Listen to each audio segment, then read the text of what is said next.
მშვიდობის ევროპის რეკონსტრუქციისა და განვითარების ბანკმა საქართველოს ეკონომიკური ზრდის პროგნოზი უცვლელი დატოვა, როგორც EBRD-ის ბოლო 10 მაისის ანგარიშში აღნიშნული 2017 წელს საქართველოში ეკონომიკური ზრდა 3.9% იქნება, ხოლო 2018 წელს კი 4.2%. ორგანიზაციის ანგარიში ასევე აღნიშნულია, რომ აღმოსავლეთ ევროპასა და კავკასიაში მოსალოდნელია ზოგადად პოზიტიური დინამიკა გასული წლის სტაგნაციური პერიოდის შემდეგ, თუმცა EBRD ასევე პროგნოზირებს, რომ აზერბაიჯანსა და ბელორუსში რეცესია კვლავ გაგრძელდება.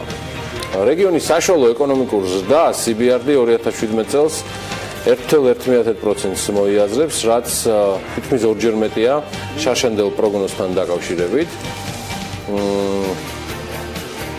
რაც 2016 წლის პროგნოზს არ მომაბატიეთ, მაინც 0.6%-ით ჩამორჩება.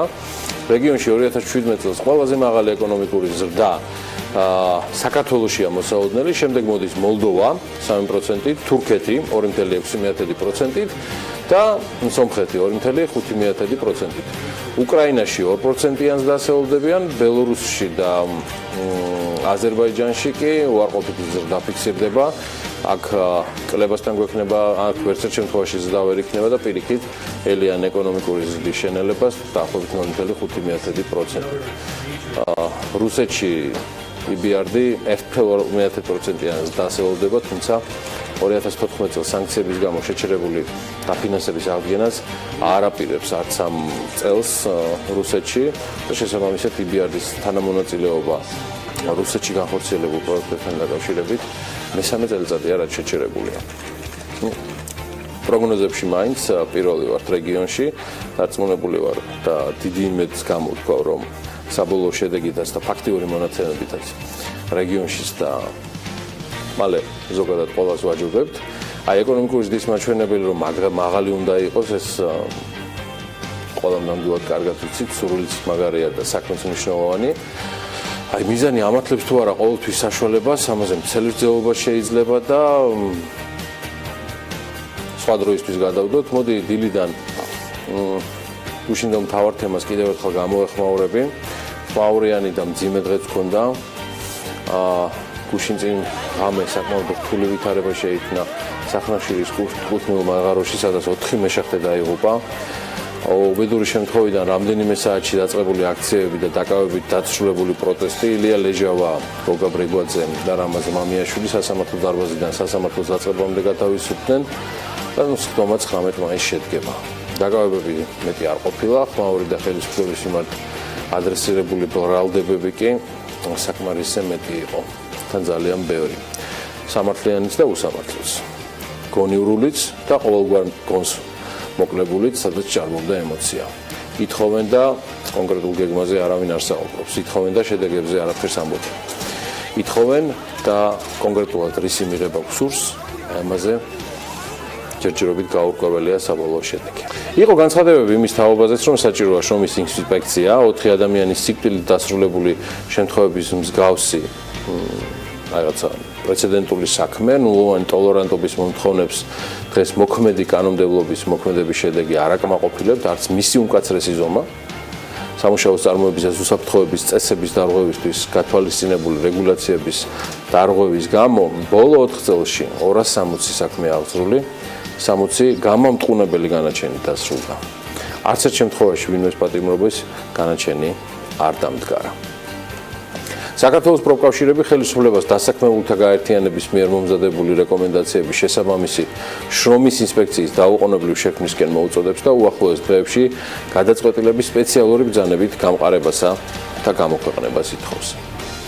ტრაგედიამ ასევე განაახლა ვერსია კონსტიტუციაში საგანგებო ჩანაწერთან დაკავშირებითაც კონსტიტუციაში ფუნქციები ვერ ჩაიწერება, მაგრამ კარგი იქნება და ამისთვის გვაქვს დრო მეორე მოსმენამდე ჩაიწეროს სახელმწიფო ვალდებულება, როგორც ზედამხედველობის განმახორციელებელი ღირსეულ შრომაზე. ეს უნდა ჩაიწეროს კონსტიტუციაში, აი რაც შეეხება დღეს არსებულ შრომის ინსპექციას, ის არის ქაღალდზე.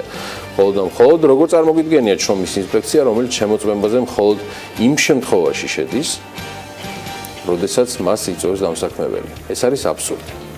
ეს არის ამონარიდი ბექა ნაცვლიშვილის განცხადებიდან.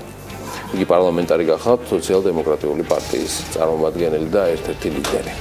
ამ ინფორმაციაზე დაყრდნობით, რაც ჩვენ თვითმხილველებისგან გვაქვს, იკვეთება მასეთი მოსაზრება, რომ შესაძლოა ტყიბულის შახში ადგილი ჰქონდეს უსაფრთხოების ნორმების დარღვევას ადგილზე. ამის შესახებ დარგობრივი ეკონომიკის და ეკონომიკური განვითარების პოლიტიკის კომიტეტის თავმჯდომარე რომან კაკული ამბრძანა ტყიბულში მომხდარი უბედური შემთხვევის კომენტირებისას. თუმცა იქვე დასძინა, რომ ეს მხოლოდ წინასწარი შეფასებაა და გამოძიება ცხადია ყველაფერს დაადგენს. აი დაირღვა თუ არა დადგენილი უსაფრთხოების ნორმები, ამაზე გამოძიება მიმდინარეობს თავის მხრივ მოკვლევას აწარმოებს ჯანდაცვის სამინისტროს შრომის დეპარტამენტიც. ელზა ჯგერენაია, შრომისა და დასაქმების პოლიტიკის დეპარტამენტის უფროსი. დიახ, ხაი რადონეძე შესწავლა, კიდევ რა უნდა გაირკვეს და რა ფაქტია? პირველ რიგში ძალიან მძიმე შემთხვევა მოხდა და სამძიმარს უცხადებ გარდაცვლილთა ოჯახს. ნამდვილად ტრაგედია ეს მთელი ქვეყნისთვის, რაც შეეხება ჩვენს ჩართულობას, ჩვენ ვართ ჩართულები ერთ-ერთი სტრუქტურული ერთეული შრომის ინსპექტორების დეპარტამენტის სახით და ინსპექტორები არიან ადგილზე, რომლებიც კომპლექსურად სწავლობენ უბედური შემთხვევის ადგილს. პირველად მოხდა დათვალიერება. ამ დათვალიერების შედეგად ჯერჯერობით საბოლოო დასკვნის გაკეთება შეუძლებელია, ვინაიდან ჩვენთან ერთად ჩართულები არიან საგამოძიებო ორგანოები, რომელთანაც ჩვენ ძალიან კოორდინირებულად თანამშრომლობთ. გარდა ამისა, არიან ასევე უწყებები, ეკონომიკის სამინისტროს საქვეუწყებო ორგანო, ტექნიკური ზედამხედველობის სააგენტო, სადაც კომპლექსურად ერთობლივად მოხდა შემოწმება, დათვალიერება პირველ რიგის და შემდგომ უკვე დაიდება შესაბამისი დასკვნები, რამდენად იყო შრომის უსაფრთხოების კუთხით.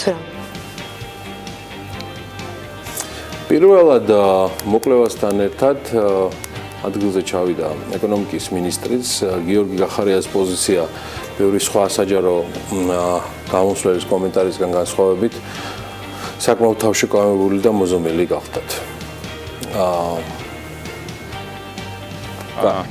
გამოძიება და გამოძიების შედეგების შესაბამისად ყველა დამნაშავე პირი იქნება დასჯილი.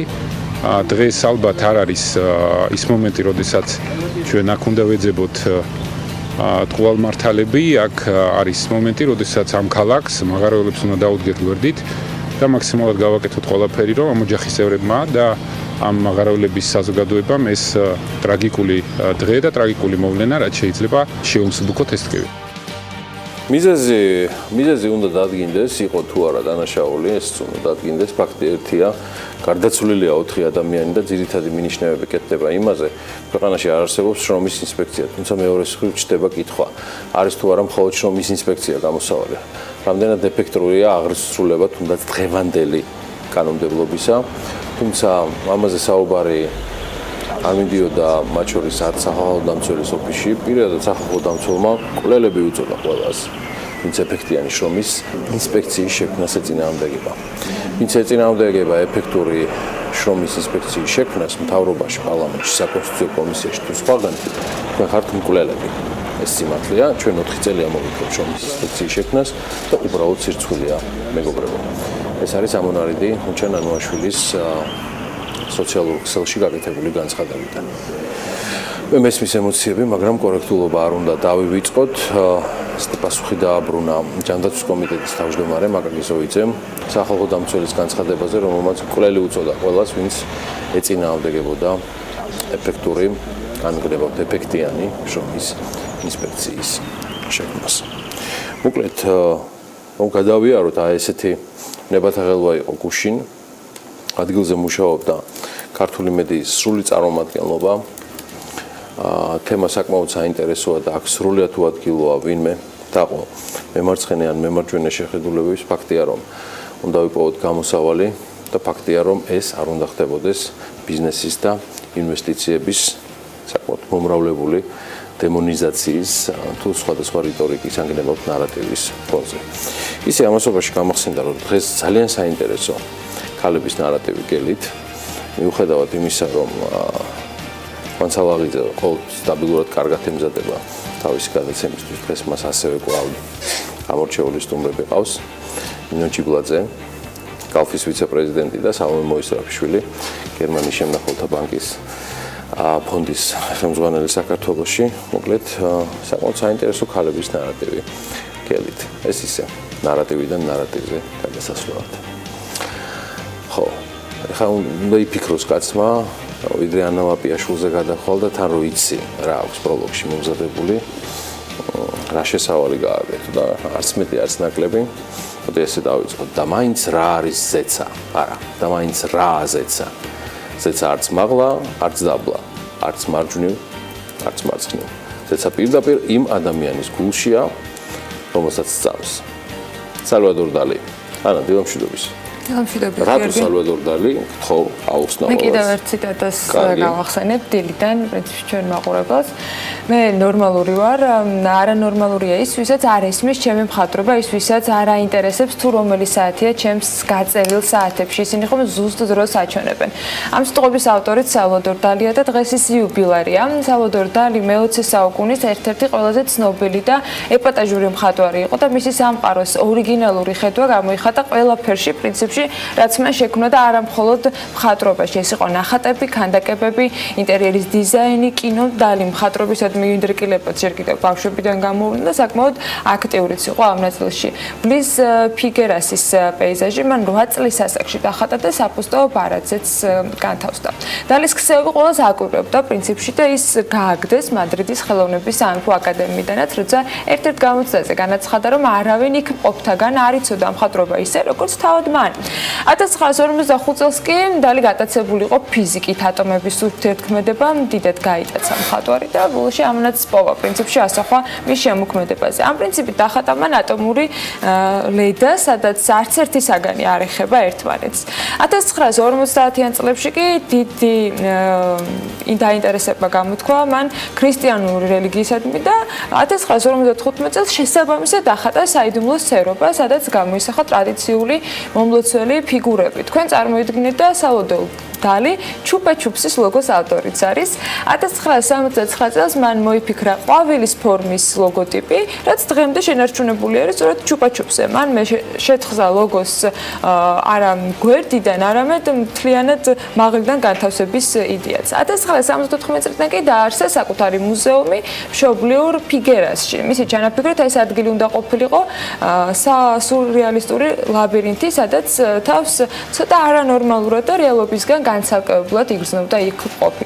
ჩანაფიქრი ახდა პრინციპში, მნახველებს შეუძლიათ რომ მოაწყონ მოგზაურობა დალის ფანტაზიის ლაბირინთებში და გაიზიარონ შთაბეჭდილება, რომელიც თავად შემოქმედმა სცადა რომ დაეტოვებინა. თვითონ მხატვრისათვის კი ეს ადგილი გახდა საბოლოო თავშესაფარი სიცოცხლის ბოლომდე. თუმცა მხოლოდ დალი არ არის დღევანდელი დღის იუბილარი, კიდევ ერთი იუბილე, რომელიც პრინციპში არ უნდა გამოგვჩნდეს არაფრით და ვერაფრით. ეს არის გიორგი შენგელაიას დაბადების დღე, დღეს 11 მაისია. მისი პირველი ფილმი იყო ალავერდობა, მას მოყვა შემდეგ ჯილდო, მაციხვეტია ფიროსმანი, ვერისუბნის მელოდიები, რომლის მუსიკაც ახლა თქვენ გესმით, სიყვარული ყველას უნდა და ასე შემდეგ. დარწმუნებული ვარ, რომ მისი ფილმების ჩაუნაცვლელი საკმაოდ უხვად შეიძლება, რომ ჩვენ მაყურებელს გაახსენდეს.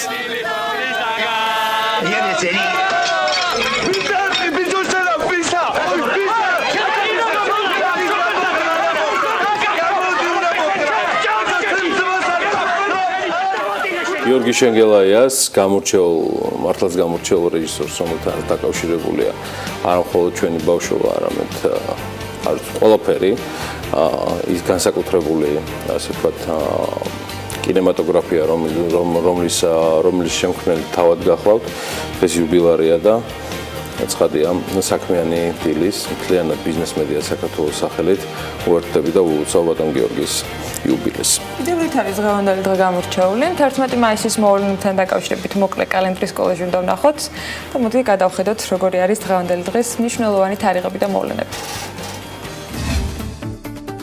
1926 წლის 11 მაისს Deutsche Bank-ის შუამავლობით Daimler ძრავების საზოგადოება და მისი კონკურენტი Benz და კომპანია გაერთიანდა, რის შედეგადაც შეიქმნა Daimler-Benz-ის ავტოკორპორაცია. სწორედ ამ თარიღს უკავშირდება Mercedes-Benz-ის, როგორც ბრენდის სახელწოდების წარმოშობა. თავდაპირველად ჯერ კიდევ 1890 წელს დაარსებული Daimler ძრავების საზოგადოება მის მიერ შექმნილ ავტომობილებს Mercedes-ის სახელით არყიდდა. Mercedes-ის როგორც ბრენდის სახელის წარმოშობა ბიზნესმენ ემილ ელინეგთანაა დაკავშირებული. 1991 წლის 11 მაისს ლონდონში ენდრიუ ლოიდ ვებერის მიუზიკლის კატების პრემიერა გაიმართა. მიუზიკლი თომას ელიოტის სახელგანთქმული წიგნის მოტივებზე დაიდგა. პროექტისთვის ვებერმა სპეციალურად მოიწვია ტიმ რაისი, რათა მას დაეწერა ტექსტი მსოფლიო ჰიტად ქცეული სიმღერისთვის მემორი, თუმცა საფინალო დადგმაში სპექტაკლის რეჟისორის ტრევორ ნანის ვერსია შევიდა. ამ ფაქტმა საბოლოოდ შეიტანა განხეთქილება ვებერისა და რაისის ისედაც დაძაბულ ურთიერთობებში. ევიტასთან ერთად სწორედ ეს ორი ნაწარმოები იდგმება ყველაზე ხშირად მსოფლიოს ცნობილ სცენებზე. მოგეთ, ასეთი არის 11 მაისი და ნახოთ როგორ იქნება საქმიანი დილის და მისი მაყურებლებისთვის 11 მაისი. გუყურებთ ტელევიზორს და გვისმენთ ჩვენი პარტნიორი რადიოების ჰერეთის და თბილისის საშუალებით და მოდით ნახოთ ვის უმასპინძლებთ დღეს სტუდიაში.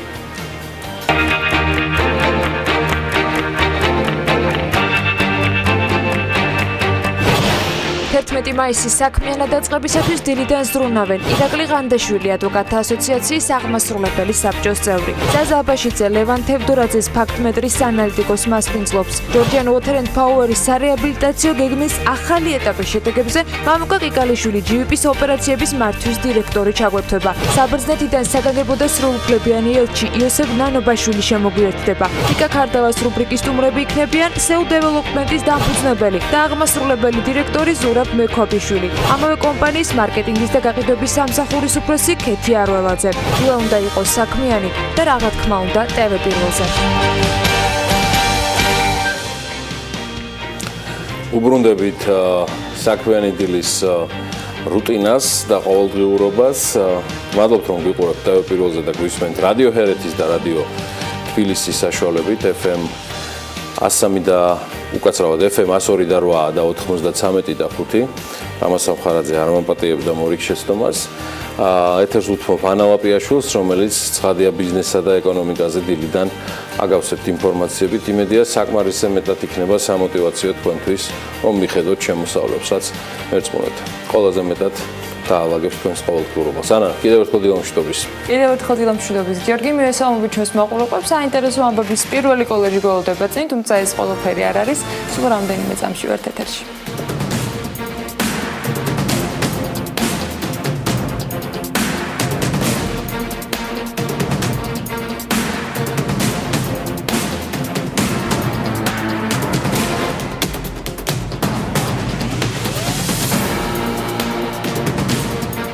სოფლიო ბანკი ევროპისა და ცენტრალური აზიის უახლესი ეკონომიკური ანგარიშის პრეზენტაციას დღეს გამართავს. ანგარიში მოიცავს ევროპა ცენტრალური აზიის რეგიონის გარდამავალ პერიოდში მყოფი ქვეყნების ეკონომიკას, თუ როგორ ცვლის გლობალური კონკურენცია და ტექნოლოგიური ინოვაციები დასაქმების შესაძლებლობებს და ზოგადად შრომითი კონტრაქტის არსს. პრეზენტაციას სოფლიო ბანკის ევროპისა და ცენტრალური აზიის რეგიონის მთავარი ეკონომისტი ჰანს ტიმერი გაუძღვება. თბილისის ოფისიდან ვიდეო კავშირი ასევე სოფლიო ბანკის სხვა რეგიონულ ოფისებთანაც დამყარდება და EBRD-ის ბოლო 10 მაისის ანგარიში 2017 წელს საქართველოში ეკონომიკური ზრდის პროგნოზი 3.9% იყო, 2018 წელს კი 4.2%-ია დაფიქსირებული. საქართველოს ბაზრის ლიდერმა საბანკო და საინვესტიციო ჯგუფმა BGO-მ პირველ კვარტალში მოგებისა და შემოსავლების ზრდასთან დაკავშირებით განაცხადა.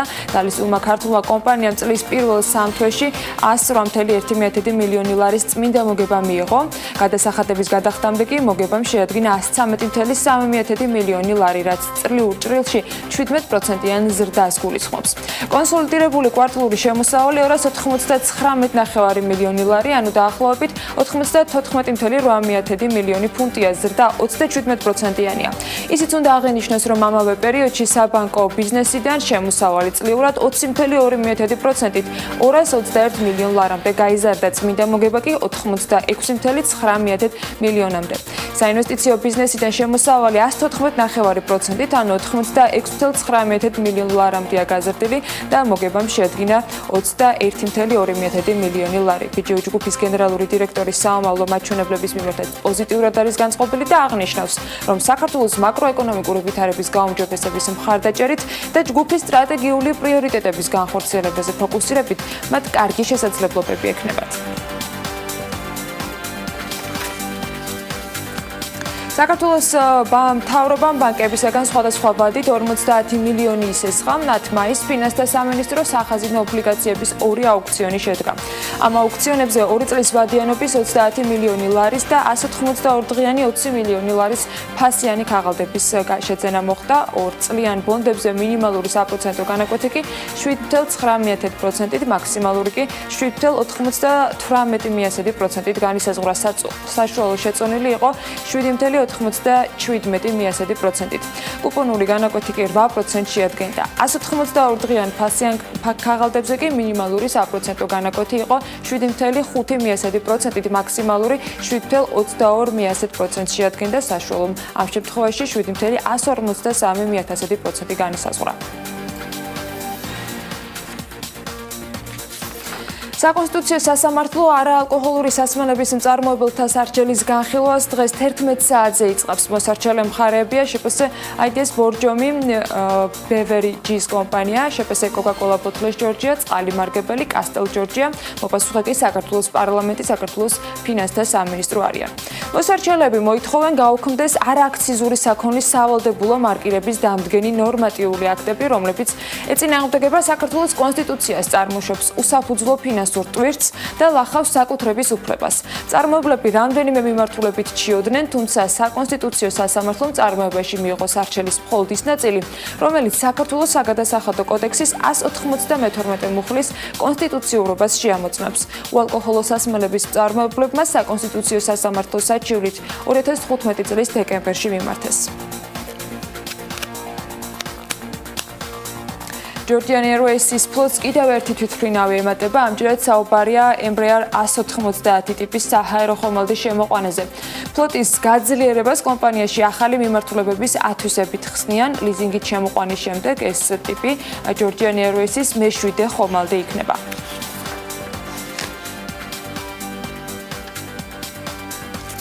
ქართული თაფლი ევროკავშირში ისევ ვერ გადის, მიზეზებად შესაბამისი ლაბორატორიის არარსებობა და მეფუტკრეების განათლებას ახალდება. გასული წლის ბოლოს ევროკავშირმა საქართველოს შეიყვანა მესამე ქვეყნების ჩამონათვალში, საიდანაც ევროკავშირის ტერიტორიაზე თაფლის იმპორტი დაშვებულია. მიუხედავად ამისა, ქართული თაფლი ევროკავშირის ბაზარზე მაინც ვერ გადის. მეფუტკრეთა გილდიაში აღნიშნავენ, რომ ქართული ლაბორატორია თაფლს სრულყოფილად ვერ ამოწმებს, რის გამოც ევროკავშირში პროდუქტი ვერ გააქვთ. საერთაშორისო დონის ფინანსურმა ჟურნალმა EMEA Finance-მა ცენტრალური და აღმოსავლეთ ევროპის რეგიონში საუკეთესო გარიგებებად 2 ქართული გარიგება დაასახელა. 2016 წლის განახლებადი ენერგიის პროექტების საუკეთესო გარიგება დასახელდა ქართლის ქარის ელექტროსადგური, ხოლო საუკეთესო სატელეკომუნიკაციო გარიგებად კომპანია მაგთიკომის ინტერნეტ სერვისებში გაფართოება. ჟურნალი ყოველწლიურად აჯილდოებს ასევე საუკეთესო საფინანსო, ენერგეტიკული ინფრასტრუქტურის, ჯანდაცვის სფეროში, სატრანსპორტო ინფრასტრუქტურაში დადებულ გარიგებებს და ასე შემდეგ. გაუფრთხილდი სიცოცხლე შეანელე ამ გზავნილით ორგანიზაცია საქართველოს ალიანსი უსაფრთხო გზებისთვის გაეროს მუდმივ წარმომადგენლობასთან ერთად გაეროს საგზაო უსაფრთხოების მეოთხე გლობალურ კვირეულს კონფერენციით აღნიშნავს. ეს კონფერენცია მიზნად ისახავს არსებული გამოწვევების განხილვას და საომავლო გეგმების დასახვას, რათა შემცირდეს ავტოავარიებში დაღუპულთა რიცხვი. კონფერენციაში მონაწილეობას იღებენ როგორც გაეროს მუდმივი წარმომადგენლობის ხელმძღვანელი, ასევე შინაგან საქმეთა მინისტრი, გარემოსა და ბუნებრივი რესურსების დაცვის მინისტრი, შვეიცარიისა და პოლონეთის სრულუფლებიანი და საგანგებო ელჩები საქართველოში, თბილისის ვიცემერი და მდგრადი განვითარების სამინისტროს, ასევე გზების დეპარტამენტის წარმომადგენლები. კომპანია Georgian Water and Power-მა სამგორის რაიონის წყალმომარაგების სტაბილურობისათვის კი კიდევ ერთი სარეაბილიტაციო პროექტი დაასრულა. სამუშაოები პარალელურად რამდენიმე წერტილში მიმდინარეობს. სამუშაოების წარმოებისათვის კი მაგისტრალური ქსელის წყლისაგან დაცლა აუცილებელი, რის გამოც დღეს 23 საათამდე წყალმომარაგება შეზღუდულია ვარკეთილის მესამე მიკრორაიონის ნაწილისათვის, მოსკოვის გამზირზე, წულკიძის, წულაძის და მიმდებარე ქუჩებზე. წყალმომარაგება სამუშაოების დასრულებისთანავე აღდგება. მიმდინარეობს რეაბილიტაციო სამუშაოები, ვაწარმოებთ ქსელის გადაერთებას. სამუშაოები აქტიურ ფაზაში არის შესული და დღეს საღამოს 11 საათისთვის დასრულდება. სამუშაოების დასრულებისთანავე წყალმომარაგება აღუდგება სამგორის დასახლების მოსახლეობას. დავამონტაჟეთ ახალი ჩამკეტნი არეგულირებელი ურდულები, გადავაერთეთ ორი ახალი ქსელი 1200 და 1400 მმ-იანები, რის შემდეგაც სამგორის დასახლება საგრძნობლად გაუმჯობესდება წყალმომარაგება. კონკურენციის სააგენტოს თავმჯდომარე ნოდარ ხადური და კონკურენციის სააგენტოს თანამშრომლები ევროკავშირის მხარდაჭერით მიმდინარე პროექტის მთავარ ექსპერტთან ერთად კონკურენციის საერთაშორისო ქსელის 2017 წლის ყოველწლიურ კონფერენციას ესწრებიან, რომელიც 12 მაისის ჩათვლით ქალაქ პორტოში იმართება. კონკურენციის სააგენტოდან იუწყებიან, რომ კონკურენციის სააგენტოს თავმჯდომარე მსოფლიო ბანკის მიწვევით კონკურენციის საერთაშორისო ქსელის წინასწარ ფორუმს ახალი ტენდენციები გლობალური კონკურენციის პოლიტიკაში მიიღებს მონაწილეობას და თავად ფორუმი მსოფლიო ბანკის ჯგუფის საერთაშორისო ადვოკატთა ასოციაციის ანტიტრასტის კომიტეტისა და საერთაშორისო სავაჭრო პალატის თანაორგანიზებით 9 მაისს გაიმართა. ნაურო ამერიკის ფინანსურ დახმარებას კარგავს ამის შესახებ ახალზელანდიური ვებგვერდი რადიონცი იუწყება და გამოცემა აღნიშნავს, რომ მიზეზი ის არის, რომ ნაურო საქართველოს ოკუპირებულ ტერიტორიებს სამხრეთ ოსეთს და აფხაზეთს დამოუკიდებელ ქვეყნებად აღიარებს. ისიც უნდა აღინიშნოს, რომ ამერიკის პრეზიდენტმა დონალდ ტრამპმა ხელი მოაწერა დეკლარაციას, რომლის მიხედვითაც აფხაზეთი და სამხრეთ ოსეთი რუსეთის მიერ ოკუპირებული ტერიტორიებია და საქართველოს ეკუთვნის. აქტი კრძალავს იმ ქვეყნების ფინანსურ დახმარებას, რომელიც ოკუპირებულ ტერიტორიებს ქვეყნებად აღიარებს. გამოცემა ასევე აღნიშნავს, რომ ამერიკა მთავარი კონტრიბუტორია იმ ორგანიზაციების, რომლებიც ნაურუს ფინანსურ მხარდაჭერას უწევენ. მათ შორის ეს არის აზიის განვითარების ბანკი, მსოფლიო ბანკი, გაეროს ბავშვთა ფონდი, მსოფლიოს ჯანდაცვის ორგანიზაცია და ასე შემდეგ. პირველად ბოლო 5 წლის განმავლობაში იაპონურ ავტომწარმოებელს Toyota-ს მოგება შეუმცირდა. BBC აღნიშნავს, რომ თავად კომპანიის ცნობით 2017 წლის მარტში მეტი მანქანა გაყიდა, ვიდრე გასული წლის ამავე პერიოდში, თუმცა მოგების შემცირება მაღალი ფასების და ვალუტის მერყეობის შედეგია. კომპანიის მოგება, რომელიც $16 მილიარდ შეადგენდა, ბოლო 1 წელიწადში 21%-ით შემცირდა. Toyota ვარაუდობს, რომ მოგება მომავალ წელს კიდევ უფრო დაბალი იქნება. Toyota-სგან განსხვავებით კი იზრდება Walt Disney-ის მოგება. ასევე BBC-ს ინფორმაციით კომპანიის მოგება ახალი ფილმის ურჩხული და მზეთუნახავის დახმარებით გაიზარდა. საუბარია 2017 წლის პირველი 3 თვის განმავლობაში მოგების 11%-იან ზრდაზე. კომპანიის მოგებამ პირველი 3 თვის განმავლობაში შეადგინა $2 მილიარდ 400 მილიონი. ძალიან კმაყოფილები ვართ ჩვენი შედეგებით, ამბობს Disney-ის ხელმძღვანელი. თითქმის 2 მილიარდ ნახევრიანი მოგება, მე მგონი კმაყოფილების მიზეზი ისეც ვერ იქნებოდა. და კიდევ ერთი 2022 წლისათვის ინდოეთი გეგმავს, რომ სრულად გადაერთოს ელექტრომობილების მოხმარებაზე, ამისთვის კი საგანგებო პროექტიც მზადდება. ინფორმაცია როიტერმა გაავრცელა. პირველად სამუშაო გეგმაში მათივე ცნობით, რომლის გაცნობის შესაძლებლობაც თავად სააგენტოს ჰქონდა, ხელისუფლებისათვის ამ გეგმის თანახმად შეთავაზებულია ელემენტების წარმოების დაწყება 2018 წლიდან და საგადასახადო შემოსავლების გამოყენება დიზელისა და ბენზინის მომუშავე ავტომობილებისათვის დასამუხტი წყაროების ჩანაცვლებით. ამავე დროს პროექტში გათვალისწინებულია გადასახადების შემცირება და საკრედიტო ხაზის მხარდაჭერა ელექტრომობილებისთვის. Deutsche Bank-ის ძირითადი აქციონერები ჩინელები გახდნენ. საუბარია ჩინეთის მრავალპროფილიან კონგლომერატ Hainan Airlines-ზე. ჯგუფმა გერმანულ ბანკში გასული წლის თებერვალში შეძენილი თავისი აქციების 3%-იანი წილი თითქმის 10%-მდე გაზარდა. მაისის დასაწყისისათვის ჩინური კომპანიის პაკეტი 204 მილიონიანი ფასიანი ქაღალდისაგან შედგებოდა. მისი ღირებულება კი დაახლოებით 3 მილიარდ 400 მილიონი ევრო იყო.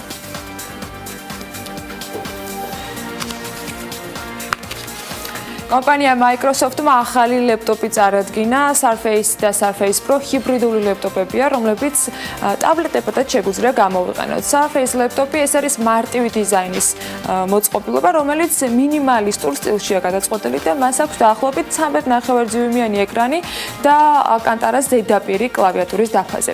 ასევე მოწყობილობა მუშაობს Intel-ის ბოლო თაობის Core i5-ზე და Core i7 პროცესორზე და შესაძლებელია 1 ტერაბაიტამდე საცავის დაყენებაც. მისი ელემენტები ავტონომიურ რეჟიმში დაახლოებით 14.5 საათი წლებს. სიახლე ასევე დინამიკის მიმართულებითაც და ლეპტოპის შემქმნელების გადაწყვეტილებით ეს დინამიკები კლავიატურის ქვევით იქნება განთავსებული და აუდიო ჟღერადობა კიდევ უფრო მეტად განთავსდება. აი ფას რაც შეეხება, არც ისე მაღალი არის ფასი, სულ რაღაც $999 არის საწყისი ფასი, როგორც თავას Microsoft-ი აცხადებს.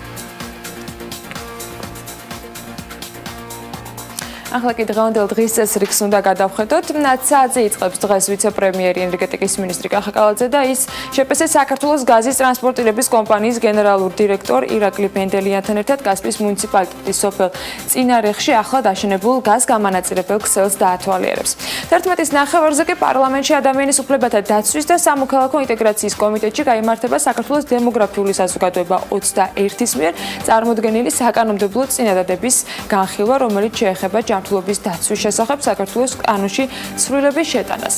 ასევე მოხდება ამასთან დაკავშირებით დისკუსიის გამართვაც. 12 საათზე კი შრომის ჯანმრთელობისა და სოციალური დაცვის სამინისტროს დაავადებათა კონტროლისა და საზოგადოებრივი ჯანმრთელობის ეროვნულ ცენტრში საგზაო უსაფრთხოების მეოთხე გლობალური კვირეულისადმი მიძღვნილი პრესკონფერენცია დაგეგმილი. ასევე 12 საათზე თბილისის მუნიციპალიტეტის საკრებულოში განათლებისა და კულტურის კომისიის სხდომა შედგება. თბილისში გარეაბრებზე ქართული ენის დაცვის საკითხთან დაკავშირებით კანონმდებლობა და პრაქტიკა მუნიციპალურ დონეზე განსხვავებული პოზიციები დაფიქსირდა ამ საკითხთან დაკავშირებით, მათ შორის ბიზნეს ომბუდსმენის მოვალეობის შემსრულებელი არ ეთანხმება იმ მოსაზრებას, რომ ნებისმიერი აბრევიატურა ქართულ ენაზე უნდა იყოს თარგმნილი. 13 საათზე კი მარნეულში საქართველოს შრომის ჯანმრთელობისა და სოციალური დაცვის მინისტრის მოადგილე ნინო ბერძული ავერსის კლინიკის მარნეულის ფილიალის მრავალპროფილური 100 საწოლიანი სამედიცინო ცენტრის გახსნაზე გეგმავს დასწრებას. მოკლედ, ასეთი არის დღევანდელი დღე. ყოველ შემთხვევაში დილის მონაცემებით, ნახოთ როგორი იქნება დღის განმავლობაში მოვლენები, თუმცა ნებისმიერ შემთხვევაში თქვენ საქმის კურსში იქნებით და ამის შესაძლებლობას სწორედ საქმის კურსი და ბექა ბაციკაძე მოგცემენ. დღის განმავლობაში 15 საათზე და საღამოს უკვე შემაჯამებელი ამბებით 22 საათსა და 30 წუთზე უნდა დაელოდოთ საქმის კურსს. ახლა სულ რამდენიმე წამი უნდა მოვიცადოთ და გავიგებთ როგორი არის ვალობის კურსი და არა მხოლოდ საქართველოსი.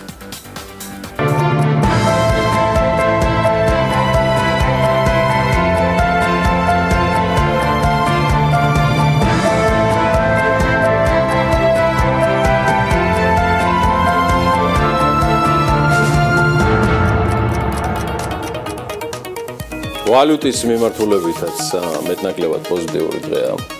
ალბათონებო და ბატონებო, ლარი გამყარდა ეროვნული ბანკის მიერ აღრიცხული ყველა ვალუტის მიმართ, გარდა რუსული და ბელარუსული რუბლებისა, მოლდოვური ლეისა და ეგვიპტური გირვანქისა. ანუ 38 ვალუტის მიმართ არის გამყარებული, ზოგის მიმართ მაგალითად დოლარის მიმართ შეუჩნევლად თეთრის მე-12-ით. 1 დოლარი კვლავ გუშინდელ ფასზეა და ოდნავ აჭარბებს 2 ლარსა და 53 თეთრს. ევრო საფუძვლიანად თითქმის 2 თეთრით გაგვიაფთა და მისი ფასი 2 ლარს და 65 თეთრზე დაბლაა. გირვანქა სტერლინგი თითქმის 9 თეთრით გაიაფთა და 3 ლარსა და 15 თეთრზე ოდნავ ნაკლები ღირს. აზერბაიჯანული მანათის თეთრზე ოდნავ მეტით გაიაფთა და მისი ფასი ლარსა და 54 თეთრს, ცოტა თეთრის მერვედით აჭარბებს. თურქული ლირაც თეთრზე მეტით გაიაფთა და 67 თეთრი ღირს. 100 რუსული რუბლი გაძვირდა, როგორც მოგახსენეთ უბრალოდ. და ეს გაძვირება 1 თეთრს აღწევს. შესაბამისად მისი ფასი 4 ლარსა და 19 თეთრს მეოთხედი თეთრით აღემატება. დოლარი გამყარებულია, თუმცა ევროს ვარდნა ამერიკული ვალუტის მიმართ შტატების შრომის დეპარტამენტის ახალ გამოქვეყნებულმა სტატისტიკამ შედარებით შეაფერხა, სადაც ირკვევა, რომ ექსპორტისა და იმპორტის ფასმა მოსაოდნელზე მეტად აიწია. შედეგად ევრო გაიაფთა, უბრალოდ იაფთება, თუმცა არა იმ ტემპით, როგორც ბოლო 3 დღის მანძილზე. როცა მისი ფასი დოლარსა და 10 ცენტიდან დოლარსა და 8.17 ცენტამდე დაეშვა. დღესაც ამ მიდამოებშია 100 წილადებით გაიაფებული გუშინდელთან შედარებით. გირვანქა სტერლინგით იაფთება, მაგრამ ისიც ნელი ტემპით და ერთის ფასი დოლარსა და 29 ცენტს ოდნავ აღემატება. იენის ვარდნამ დოლარის მიმართ გარკვეულწილად უკვე შეფერხებულიც არის. გუშინ 1 დოლარის ფასი 114-იანს აღწევდა, ახლა კი 114-ზე ოდნავ დაბლა ჩამოვიდა. აი ბიტკოინი კი აგრძელებს აღმასვლას. მისი ფასი უკვე 1791 დოლარს აჭარბებს, თუმცა ჯერ კიდევ გუშინ 1718 დოლარი იყო. და ბოლო პროგნოზი, ალბათ ყველაზე მნიშვნელოვანი და განსაზღვრელი ჩვენი მაყურებლებისთვის და რადიო მსმენელებისთვის, ანა ლაპიაშვილი და გარემოს ეროვნული სააგენტოს ერთობლივი ნამუშევარი, სრულად განსხვავებული და წარმოუდგენელი, აი როგორი იქნება ის, ნახოთ.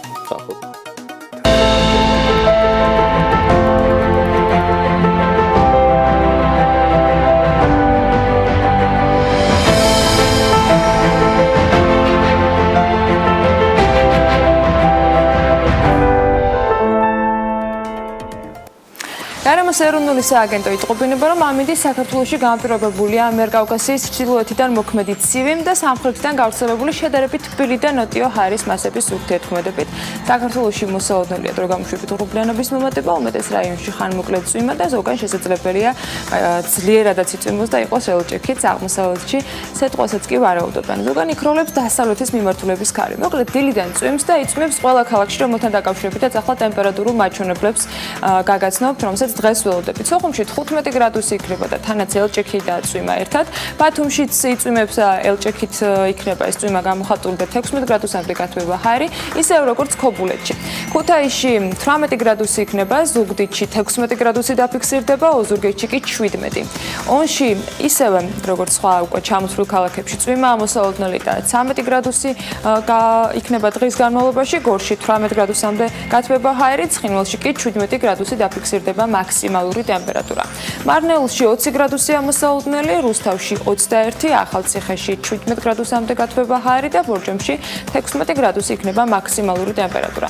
ბაკურიანში 11 გრადუსი დაფიქსირდება, ახალქალაქში 13 გრადუსი, სტეფანწმინდაში 10 გრადუსი. თელავშიც იწვიმებს, 21 გრადუსი იქნება დღის განმავლობაში და რაც შეეხება დედაქალაქს, დილიდან წვიმს, დროგამშვიდობითი ღრუბლიანობის მატებას მთელი დღის განმავლობაში ველოდებით, იქნება ხანმოკლე წვიმა ასევე მთელი დღის განმავლობაში და თანაც ელჭექით.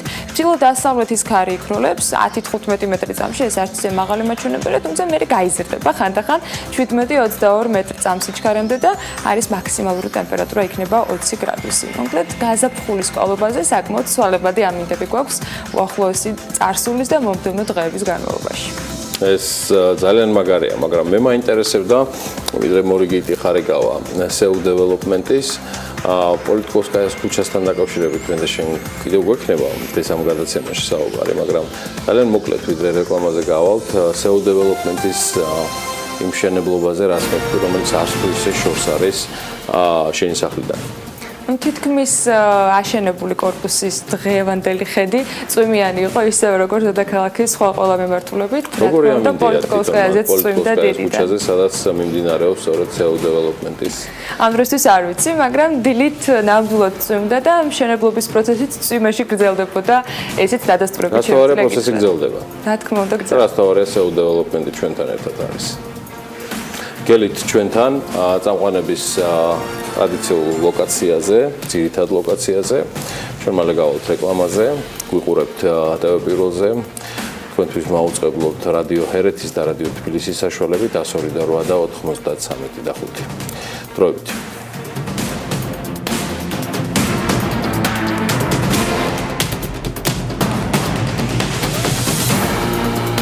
რეკლამის შემდეგ დავბრუნდით პირდაპირ ეთერში საქმიანი დილით, გვიყურებთ ტელევიზორზე და გვისმენთ ჩვენი პარტნიორი რადიოების ჰერეთის და თბილისის საშუალებით. საქართველოს დედაქალაქი თბილისი საქართველოს ადვოკატთა ასოციაციის მეორე საერთაშორისო კონფერენციის მასპინძელია. კონფერენციას 9 ქვეყნის ადვოკატთა ასოციაციების თავმჯდომარე და დელეგაციები, მათ შორის ევროპის ადვოკატთა ასოციაციების და სამართლის საბჭოს დელეგაცია იურისტებისათვის განსაკუთრებულ მნიშვნელოვან ღონისძიებაზე საუბრობდა, არა მხოლოდ მათთვის. ასეთი სტუმარმა მასპინძლობა გველოდება დღეს. რა არის წლევანდელი კონფერენციის მთავარი გამოწვევა? ამაზე ირაკლი ყანდაშვილთან, ადვოკატთა ასოციაციის აღმასრულებელი საბჭოს წევრთან გავაგრძელებთ საუბარს. მოგესალმებით ბატონო ირაკლი, მადლობა რომ ხართ ჩვენთან ერთად. პრეზიდენტი ხსნის დღევანდელ გახსნას და საკმაოდ დატვირთული დღის წესრიგი არის, თუმცა ალბათ არის და შესაძლებლობა რომ წინასწარ გვიზიაროთ, იქნება ის მთავარი თემა, რომელზეც წელს გააკეთებთ თქვენ აქცენტს. მოგესალმებით, მე ვესალმები თქვენს მაყურებელს, რადიო მსმენელს. უპირველესად დიდი მადლობა თემი და ინტერესებისთვის.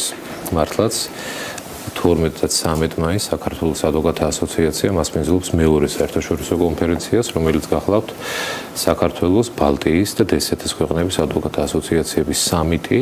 ეს მეტად პრესტიჟული ღონისძიება, ალბათ 5-6 წლის წინ ვერავინ წარმოიდგენდა, მათ შორის ჩვენც, რომ იმას შევძლებდით, რომ უკვე ტრადიციად დაინერგებოდა ყოველწლიურად აღნიშნული საერთაშორისო კონფერენციის ორგანიზება და მასპინძლობა საქართველოში. რაც ერთი მხრივ ადვოკატთა ასოციაციის სწორ განვითარებას და მუშაობას ემეტყველებს და მეორე მხრივ იზრდება ინტერესი ამ საერთაშორისო ღონისძიებაზე მონაწილეობის. გეთანხმებით, მართლაც ძალზე წარმომადგენლობითია ეს კონფერენცია, მას საქართველოს პრეზიდენტი, საქართველოს პარლამენტის თავმჯდომარე ხსნიან, სტუმრებიც საკმაოდ მრავალი ქვეყნიდან არიან წარმოდგენილი, ჩვენთან ჩამოდიან 10-მდე სახელმწიფოს ადვოკატთა ასოციაციები და მათი ხელმძღვანელები, კერძო წარმოდგენილნი იქნებიან ბელგიის, პოლონეთის, რუსეთის ფედერაციის, სომხეთის, აზერბაიჯანის, ბელორუსიის, მოლდავეთის, ყაზახეთი, ყირგიზეთის, უზბეკეთის ადვოკატთა ასოციაციის პირველი პირები, ისევე როგორც კონფერენციას ესწრებიან ევროპის ადვოკატთა ასოციაციის მაღალი თანამდებობის პირები. კონფერენცია რამდენიმე ძირითად საკითხს ეხება, მათ შორის ერთ-ერთი მთავარი იქნება ადვოკატის უფლებებთან დაკავშირებით და ადვოკატის ამ შემთხვევაში საქმიანობის გარანტიებზე საუბარი, ისე როგორც შევეხებით პროფესიაში შესვლის სტანდარტებს, გამგზავრებადი ორდული განათლების სტანდარტებს, როგორც საქართველოსი, ასევე ევროპის მასშტაბით, ისევე როგორც ვისაუბრებთ ძალზე საინტერესო თემატიკაზე, ეს განსაკუთრებით ალბათ თქვენ ჟურნალისტებსაც დაგაინტერესებთ, როგორც არის სოციალური ქსელები და მედიის გავლენა საადვოკატო საქმიანობაზე, ამ მიმართულებით საერთაშორისო პრაქტიკას გავეცნობით, ისევე როგორც იქნება საუბარი საერთაშორისო საზღვარგარეთ წარმომადგენლობაზე და ამ პროცესში ადვოკატთა ურთიერთკავშირზე. ამ მიმართულებით სხვადასხვა გარკვეული მიღწევები აქვს საქართველოს და ადვოკატთა ასოციაციას ექნება ამ შემთხვევაში ძალზე მრავალი სათქმელი, თუმცა უპირველეს ალბათ იმით დავიწყებთ, რომ და თქვენს გილოცავთ ისევე როგორც ქართულ საზოგადოებას, რომ მიმდინარე საკონსტიტუციო რეფორმის ფარგლებში ქართულ კონსტიტუციაში გაჩნდა სიტყვა ადვოკატი, ისე როგორც ადვოკატო პროფესიის კონსტიტუციური გარანტიები. რა ძალზე დიდი მიღწევა არის თითოეული ამ შემთხვევაში მოქალაქისთვის იმის გათვალისწინებით. აკლდა ლეგიტიმაცია ადვოკატს ირაკლი? ლეგიტიმაცია გიორგი გეთახმები ნამდვილად არ აკლდა და არც არასდროს არ უნდა აკლდეს არც ლეგიტიმაცია და არც ნდობა, თუმცა ისეთი დიდი ღირებულების მატარებელ სამართლებრივი დატვირთვის კუთხით დოკუმენტში როგორც კონსტიტუცია, იქ ადვოკატის სიტყვის გაჩენა ერთი მხრივ სიმბოლურიცაა, მეორე მხრივ ამ პროფესიის ამ შემთხვევაში კონსტიტუციური გარანტიის შექმნის წინაპირობა, რაც ნამდვილად საჭირო არის, ისე როგორც ადვოკატთა პროფესიის ერთიანობის თვითრეგულირების და დამოუკიდებლობის უკვე გარანტი გახდა. რატო იყო წარმოუდგენელი, როგორც თქვენ აღნიშნეთ, ამ კონფერენციის ჩატარება საქართველოში თუნდაც 5-6 წლის წინ და თუ ამან მიიღო ტრადიციული სახე, რაც ასევე თქვენ აღნიშნეთ, რით დავიმსახურეთ ეს პატივი? მადლობა გიორგი კითხვისთვის. ადვოკატთა ასოციაცია მხოლოდ 11 წლის ორგანიზაცია. მე მახსოვს წინა წელს თქვენს ეთერში მათ შორის ამაზე ვსაუბრობდით. 10 წლის ორგანიზაციისთვის საერთაშორისო მასშტაბებზე გასვლა ის მით უფრო ესეთი პატარა ქვეყნისთვის, როგორც არის საქართველო და მისი ადვოკატთა ასოციაცია ძალზედ რთული ალბათ ამეთახვებით. მეორე მხრივ ადვოკატთა პროფესიას გარკვეული გამოწვევები ჰქონდა 5-6 წლის წინ მათ შორის უფრო მეტიც 2009 წელს გახსოვთ თქვენ ადვოკატთა კორპუსის ყოფნა არ ყოფნის საკითხი განიხილებოდა საქართველოში ძალზედ აქტუალურად იყო სხვადასხვა მოსაზრებები რომ ადვოკატთა ასოციაცია უნდა დაიშალოს, უნდა იყოს მრავალი ასოციაცია და ასე შემდეგ უფრო მეტიც განიხილებოდა აქტიურად საკითხები გიორგი და გემახსოვრება რომ პროფესიაში შესვლა არა ადვოკატთა ასოციაციამ, არამედ სხვადასხვა ინსტიტუციებმა უნდა გააკონტროლოს. შესაბამისად, რა თქმა უნდა, რთული წარმოსადგენი იყო ერთი მხრივ ის რომ ადვოკატთა ასოციაცია ფეხზე დადგებოდა და მეორე მხრივ უკვე საერთაშორისო მასშტაბში ვის თვალსაზრისით იქნებოდა ძალზედ მისაღები პარტნიორი და ამ შემთხვევაში სასურველი მასპინძელი საერთაშორისო კონფერენციებს. ეს არ არის მარტივად მისაღწევი და ამ მიმართულებით ადვოკატთა ასოციაცია მართლაც თხენიადად საერთაშორისო და გლობალურ პარტნიორებს მე ახლა აღარ ვეხები იმ მინიმუმ 9 ქვეყნის დელეგატებს და ასოციაციების, ადვოკატთა ასოციაციების თავმჯდომარეებს, ვინც ჩამოვლენ. ჩემი კითხვის მიზანი ამ შემთხვევაში არის თქვენი საერთაშორისო პარტნიორები, გულისხმობიან ევროსაბჭოს, ევროპის, UNDP-ის და USAID-ის ქართული ოფისების წარმომადგენლები და ხელმძღვანელები, რომლებიც დაესწრებიან მიღმა ყველაფრისა თქვენი ყოველდღიური საქმიანობისა, თქვენ და თქვენი კოლეგები მათთან ურთიერთობთ ასოციაციის პრიზმაში და მე მაინტერესებს უბრალოდ რამდენად გააზრებული აქვთ მათ მნიშვნელობა. არა მხოლოდ ამ ორგანიზაციის, რომელსაც ადვოკატთა ასოციაცია ჰქვია, არამედ მთლიანად საიმისოთ, რომ ადვოკატების საქმიანობა, აგერ უკვე სოციქსელების გავლენაზე გადახვედით მედიაზე და რეალურად აბსოლუტურად წინ ეყურებით. რამდენად აღკვებიან დონორები და თქვენი საერთაშორისო პარტნიორები ამ ყველაფერში? გიორგი, კითხვისთვის უპირველესად შევინებართვით მადლობას გადავუხდით ადვოკატთა ასოციაციის სახელით საერთაშორისო ორგანიზაციებს, ევროპის საბჭოს, ევროკავშირს, გაეროს განვითარების პროგრამას, USAID-ის მართლმსაჯულების პროგრამას და ყველა ჩვენ საერთაშორისო პარტნიორს, რომლებიც წლებია ადვოკატთა ასოციაციას მხარს უჭერენ, ამ მიმართულებით არ შეიძლება არ აღინიშნოს ამერიკის იურის ასოციაციის მხარდაჭერა, რომელიც სათავეებთან იდგა პროფესიული განვითარების საქართველოში 10 წლის წინ, დღეს სამწუხაროდ ეს ორგანიზაცია აღარ არის წარმოქმნილი, თუმცა აუცილებლად უნდა აღინიშნოს. თუ არა საერთაშორისო მხარდაჭერა და ამ შემთხვევაში მათი სწორი აღქმა იმისა, რომ თუ ქვეყანაში არ იქნება ძლიერი საადვოკატო პროფესია, რა თქმა უნდა, ხარისხიან მართლმსაჯულებაზე დამოუკიდებელ და სამართლიან სასამართლოზე საუბარი ზედმეტია. შესაბამისად, ამ მიმართულებით მათი მხარდაჭერა ყოველთვის სახეზე იყო და ეს მართლაც აღსანიშნავი არის. მეორე მხრივ, რა თქმა უნდა, ესმით რა საერთაშორისო ორგანიზაციებს მათ შორის, რომ ეს საკითხები აქტუალურია და ადვოკატთა კორპუსს უჭირდება მხარდაჭერა, სწორედ ამ ფარგლებში და ამ პრიზმაში ადვოკატთა ასოციაცია სწორ განვითარებას აგრძელებდა. თუმცა, რა თქმა უნდა, адвокат ასოციაციამაც უნდა ივარგოს, ხო? მოდი ასე ვთქვათ, რაც არ უნდა იყოს მხარდაჭერა წარმოქმნილი. სასამართლოც უნდა აკყვეთ. რა თქმა უნდა, ყოველ შემთხვევაში ჩვენი მიმართულებით განვითარების გზაზე ვდგავართ. შემიძლია სიამაყით მოგახსენოთ, რომ საქართველოს ადვოკატთა ასოციაციის პროფესიაში შემოსვლის სტანდარტი, ისე როგორც განგრძობადი იურიდიული განათლების სტანდარტები უკვე რეგიონში არის აღიარებული, უფრო მეტიც მოლდოვა ნერგავს უკვე მოლდოვეთი ნერგავს უკვე ქართულ მოდელს თავის ქვეყანაში. ეს სხვა არაფერი არა, თუ არა საქართველოს ადვოკატთა ასოციაციის სწორი მუშაობის რეალური შედეგი, ისე როგორც აღიარება ამ მიმართულებით. ანუ აღნიშნული კონფერენცია ასევე ცალსახად არის სხვა არაფერი გიორგი, თუ არა რეგიონში ორგანიზაციის ლიდერის ფუნქციებით წარმოჩინება. რაც ამ შემთხვევაში ჩვენთვის ძალზედ მნიშვნელოვანია.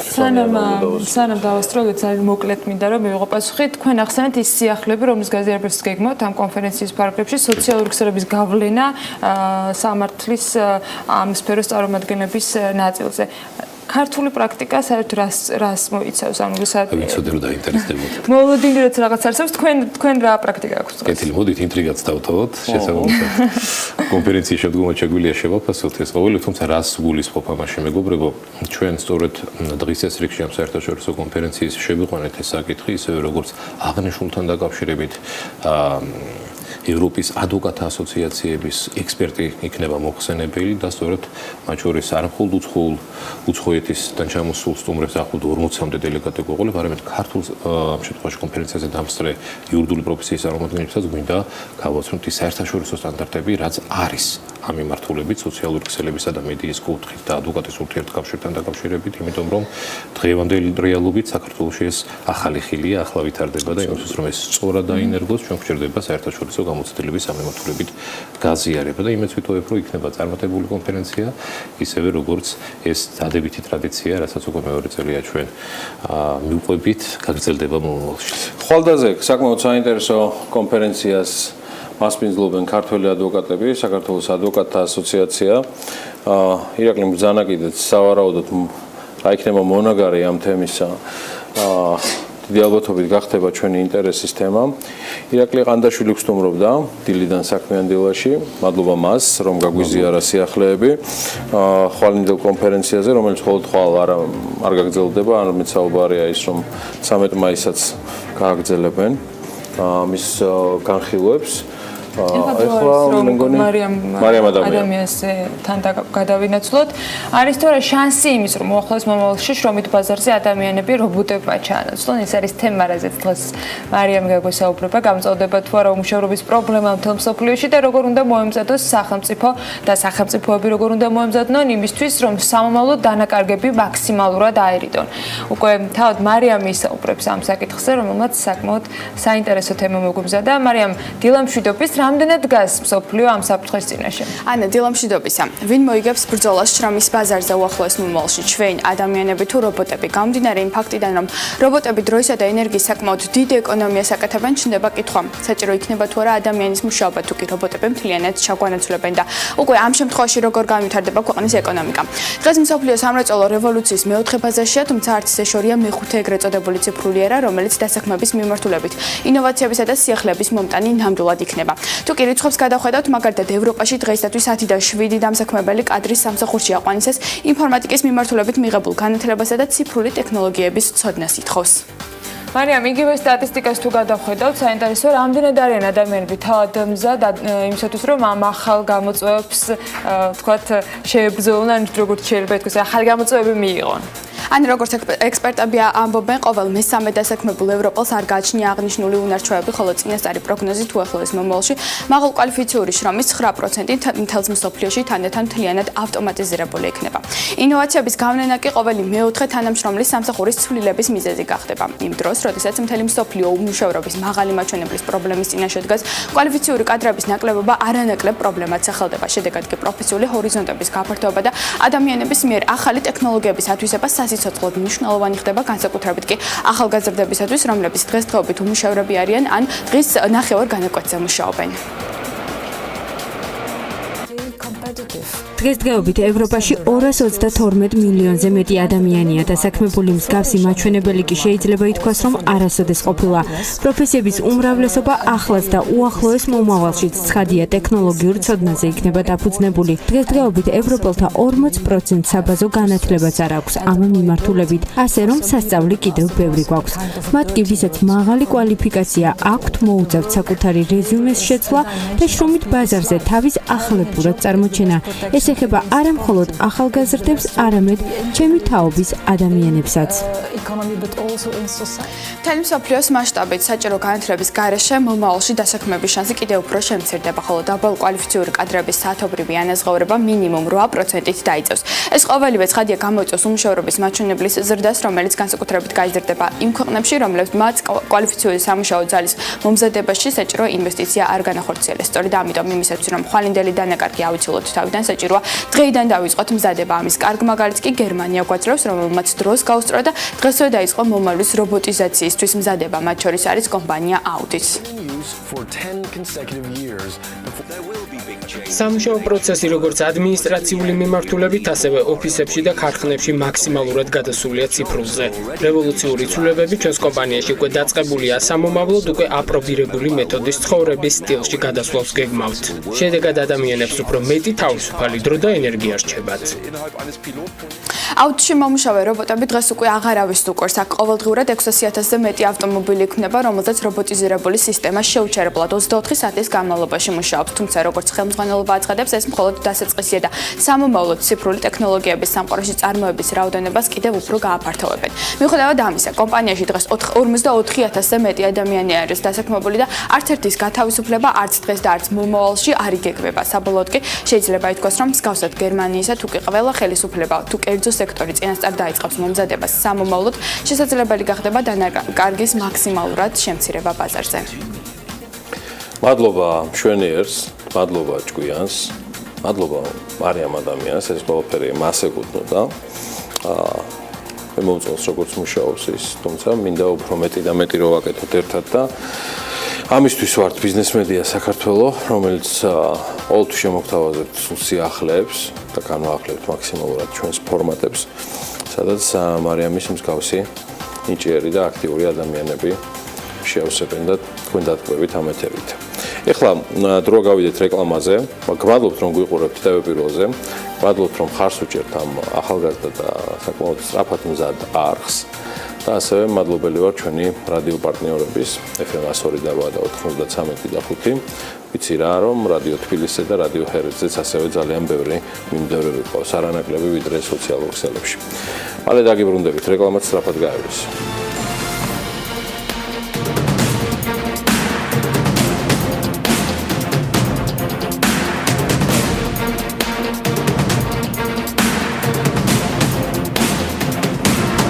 საქმიანი ბრუნდებით პირდაპირ ეთერში და ბიზნეს სიახლეებს გაგაცნობთ. ჩინეთის სამხრეთ ავიახაზები საქართველოს მხარესთან, საქართველოსთან ევროპის მიმართულებით ფრენების დაწყებასთან დაკავშირებით მოლაპარაკებას გეგმავს. საქმის კურსთან საუბარში ჩინეთის სამხრეთ ავიახაზების მენეჯმენტი განმარტავს, რომ საქართველოსთან მათი 6 წლიანი თანამშრომლობა წარმატებით მიმდინარეობს და კომპანია საქართველოსთან ევროპის მიმართულებით ფრენების დაწყებას განიხილავს.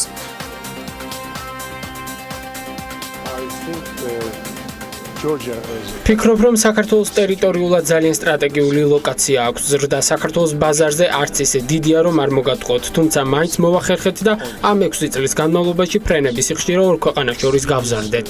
თავიდან კვირაში ერთ ფრენას ვახორციელებდით, ახლა კი ხშირადაა შემთხვევა, როცა 4-ჯერაც გვაქვს კვირაში ფრენა. ძალიან დიდი მიღწევაა ის, რომ 2016 წლის ზაფხულში პირველად განხორციელდა თბილისი-პეკინის მიმართულებით პირდაპირი ფრენა. რაც შეეხება სამომავლო გეგმებს, სწორედ დღევანდელი ვიზიტის ფარგლებში ვგეგმავთ ქართულ მხარესთან მოლაპარაკებებს თბილისიდან ევროპის მიმართულებით ფრენების დაწყების თაობაზე, მაგალითად ლონდონის, თელ-ავივის ან თუნდაც ერევნის მიმართულებით. ჩვენ თუ მივაძლევთ შეთანხმებას ევროპის საოცარ ხელისუფლებასთან, რომ მიეცეს მიუხედავად თავისუფლება ჩვენს ავიახაზებს, მაშინ ეს განხორციელებადია. მაგრამ თუ კომპანია დაფუძნება საქართველოში და საქართველოსთან დაიწყოს ოპერირებას ევროპის მიმართულებით, მაშინ პრობლემა არ იქნება. მაშინ ეს სავსებით შესაძლებელია. საქართველოში ახლა ძალიან ბევრი მიმართულებები იგეგმება კიდე. შემოდის არაბული ქვეყნებიდან ავიახაზები, კომპანიები ძალიან დიდი დაინტერესება პირდაპირ გეტყვით რუსეთის მხრიდან, ისრაელის მხრიდან, არაბული ქვეყნების მხრიდან. ასე კონკრეტულად ბევრი განცხადება შემოტანილი, მაგრამ ეხლა მოდი უნდა კონკრეტებით, იმიტომ რომ როცა იქნება განცხადი განხილული, შესწავლილი და მე შემდგარი თანხმობა გაცემული, მას შემიძლია მოგახსენებთ ყველაფერს. საქართველოს სატრანზიტო როლი ენერგოსექტორში ნავთობისა და გაზის კორპორაცია თეთრი ნაკადის პროექტში 10%-იან წილს შეიზღედის. თეთრი ნაკადის პროექტის განხორციელებაზე საუბარი, რომელიც თურქმენული გაზის ევროპისათვის მიწოდებას ითვალისწინებს, ჯერ კიდევ 2009 წელს დაიწყო, თუმცა ჩართულ მხარეებს პირობებზე შეთანხმება გაუჭირდათ. გასულ კვირას კი აღინიშნა, რომ ენერგეტიკის სამინისტროს გადაწყვეტილებით ნავთობისა და გაზის კორპორაცია თეთრი ნაკადის პროექტში 10%-იან წილს ყიდულობს. ქართულ მხარეს დოკუმენტაცია მზად აქვს ამასთან დაკავშირებით, მაგრამ თავად კორპორაციაში განმარტავენ, რომ პროექტის განმახორციელებელ კომპანიაში, რომელიც შოტლანდიაშია რეგისტრირებული, პროცედურები ჯერ კიდევ დასასრულებელია. ძალიან ბევრი კითხვა არსებობს, ანუ ტექნიკური, ეკონომიკური, ფინანსური, ეს არის საკმაოდ გრძელი მილსადენები, მსხვილი ინფრასტრუქტურული პროექტები და ჭირდება საკმაოდ სამართლებრივი შეფასებიდან დაწყებული, ასე ვთქვათ, ფინანსური მიზანშეწონებით დამთავრებული, ყველაფერს ჭირდება კითხვას პასუხის გაცემა. ამიტომ ჩვენ ჩავთვალეთ, რომ რაღაც ეტაპზე სამუშაო შესრულდა, ეხლა პროგრესისთვის და შემდგომი განვითარებისთვის მნიშვნელოვანი იქნება ამ შემთხვევაში საქართველოს ჩართულობა და ნავთობის და გაზის კორპორაცია, რომელიც ასევე მონაწილეობს სხვა ანალოგიური ტიპის პროექტებში, ასე ვთქვათ, ეს არის გამოხატულება იმისა, რომ სახელმწიფო უჭერს ამ ინიციატივებს მხარს, რამდენად ეს უკვე პროექტში და განხორციელებულ პროექტში გარდაიქმნება, ბუნებრივია, რომ ამას მომავალი გვაჩვენებს, ძალიან ბევრი პირობა იქნება ამისთვის მოსამზადებელი და დასაკმაყოფილებელი. პროექტის რისკებთან დაკავშირებით ანალიტიკოსი ილიანა ჯერვალიძე კი აღნიშნავს, რომ მაღალია როგორც გეოპოლიტიკური, ისე ეკონომიკური რისკები, რადგან საუბარია იმაზე, რამდენად იქნება ახალი პროექტის საჭიროება ევროპისათვის გაზის მისაწოდებლად, მაშინ როდესაც იგივე თურქული ნაკადი, ასევე Nord Stream-ი განხორციელების ეტაპზეა და ორივე პროექტის სატრანზიტოდ შავი ზღვის გამოყენებას ითვალისწინებს.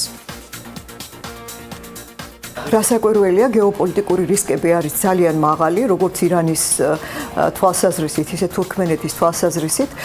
ამ რისკებს კიდევ უფრო ამძიმებს ის მდგომარეობა, რომ ნავთობისა და გაზის ბაზარზე არის დაბალი ფასები. ამჟამად მიწოდება არის გაცილებით მაღალი, ვიდრე მოთხოვნა არსებობს, განსაკუთრებით დასავლეთის ბაზრებზე. ამიტომ ნავთობ კომპანიები, გაზის კომპანიები, რომლებიც ამგვარ პროექტებზე მუშაობენ ხოლმე, მათი საინვესტიციო პორტფოლიოებიც არის შემცირებული. ამიტომ დიდ რისკებს ვხედავ არამატო გეოპოლიტიკური კუთხით, არამედ ბაზარზე მოთხოვნის არსებობის კუთხითაც. მაგრამ მეორეს მხრივ ენერგეტიკის საერთაშორისო სააგენტოს გათვლებით 2025 წლისთვის ჭარბი ნავთობი და გაზი ბაზრიდან ალბათ გაწოვილი იქნება და დამატებითი მოთხოვნა გაჩნდება. პოზიტიური პირველი კვარტლით გაჩენილი მოლოდინის მიუხედავად ეროვნულმა ბანკმა 2017 წლის მეშეპე ზრდის პროგნოზი 4%-ზე შეინარჩუნა. სების პროგნოზით ეს პროგნოზი არ გაზრდილა, თუმცა შემცირდა ამ პროგნოზთან დაკავშირებული გაურკვევლობა. ზრდა ძირითადად ერთობლივი მოხმარებისა და ინვესტიციების მატებით იქნება განპირობებული, რასაც ხელს უწყობს თავის მხრივ დაგეგმილი ფისკალური სტიმული და ინფრასტრუქტურული პროექტები. ეროვნული ბანკის პრეზიდენტმა სხვათაშორის საინტერესო ვიდეო გამოაქვეყნა. თავად ეროვნული ბანკის ვებგვერდზე შეხვდებით კობა გონეტაძის იმ ახსნა განმარტებას, რაც 2016 წლის ყოველწლიურ ანგარიშს უკავშირდება სწორედ ეროვნული ბანკისას, რომელიც საქართველოს პარლამენტის მიმართ არის წარდგენილი. წლიური ინფლაცია გაიზარდა და აპრილში 6.1% შეადგინა. ინფლაციის მატება ძირითადად ერთჯერადი ფაქტორებით, კერძოდ, საწვავისა და თამბაქოს პროდუქტების გაძვირებით არის გამოწვეული, რაც ამ პროდუქტებზე აქციზის განაკვეთის ზრდას და ასევე საერთაშორისო ბაზარზე ნავთობის ფასების ზრდას უკავშირდება. ამ პროდუქტების წვლილი ინფლაციაში 2.7% პუნქტია. რადგანაც ეს ზრდა ერთჯერადი ხასიათისაა, ის ეკონომიკური შინაარსით ინფლაციას არ წარმოადგენს. ორგანიზაცია ავტოსტოპერები ამბროლაურში ჰოსტელის დაახლოებით ერთ თვეში გახსნიან. ორგანიზაციის ერთ-ერთი დაფუძნებელი თამარ დავითულიანი ამბობს, რომ მშენებლობა და მოწყობის სამუშაოები თითქმის დასრულებულია. სასტუმროში გარემო 15 ადამიანის განთავსებას უზრუნველყოფს. ჰოსტელი მრავალფუნქციური იქნება და დამსვენებლებს შესაძლებლობა ექნებათ ისარგებლონ კემპინგ ზონით, რომელიც უკვე მოწყობილია. უახლოეს მომავალში კი ავტოსტოპერები ვიზიტორებს ჯომარდობის ტურებსაც შესთავაზებენ.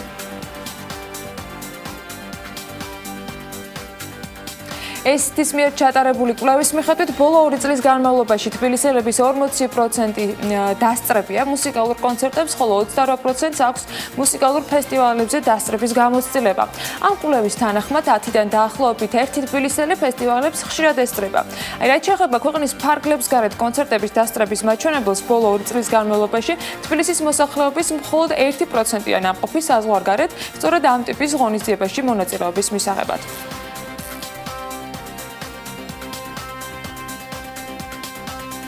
თბილისში ჰიპერმარკეტების ქსელმა გორგია მეორე ფილიალი გლდანში გახსნა.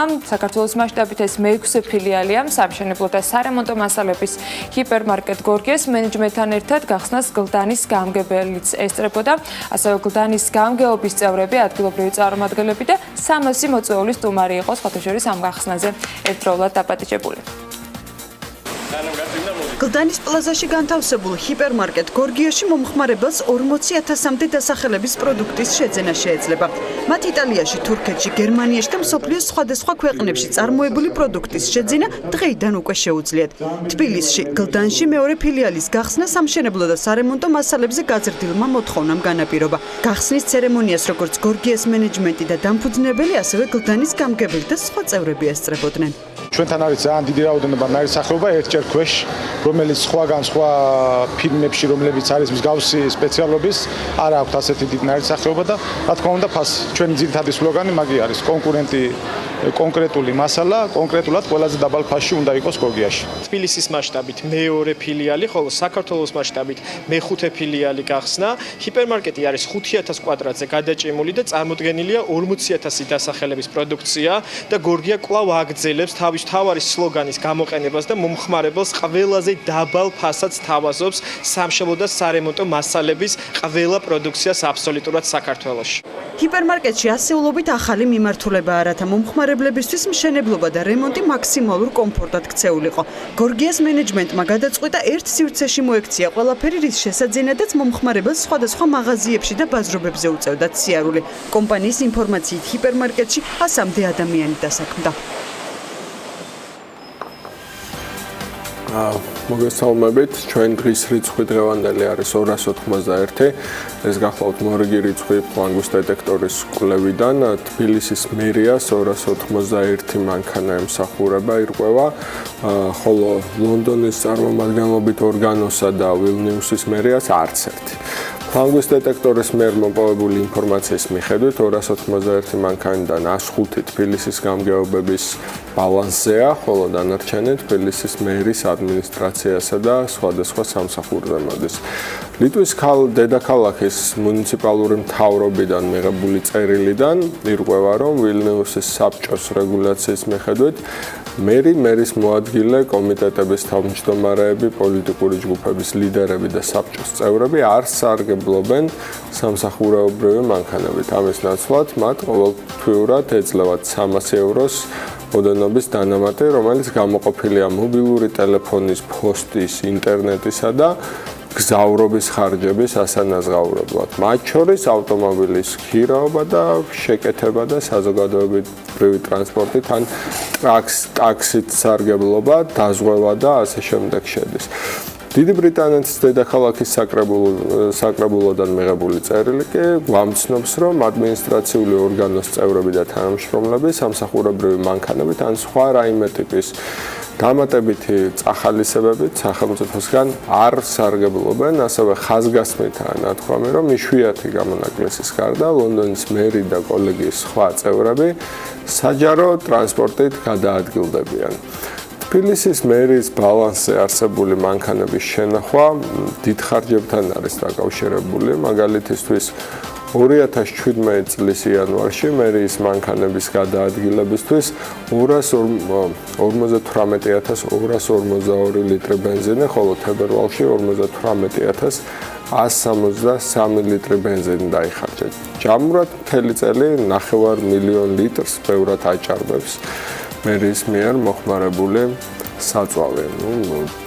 თანხის მასშტაბს ალბათ აცნობიერებთ და კარგად შეიძლება ამ თანხის დახარჯვა. ამასაც, გამოდის, რომ ის რის უფლებასაც არ აძლევენ ერთმანეთს საკუთარ თავს ევროპული მუნიციპალიტეტები, მდიდარი მუნიციპალიტეტები, ჩვენ ყობა ისეთი მდიდარი ვართ, რომ შეგვიძლია დავვრთოთ თავს ამ ფუფუნების ნება და ვატაროთ მანქანებით ჩინოვნიკები.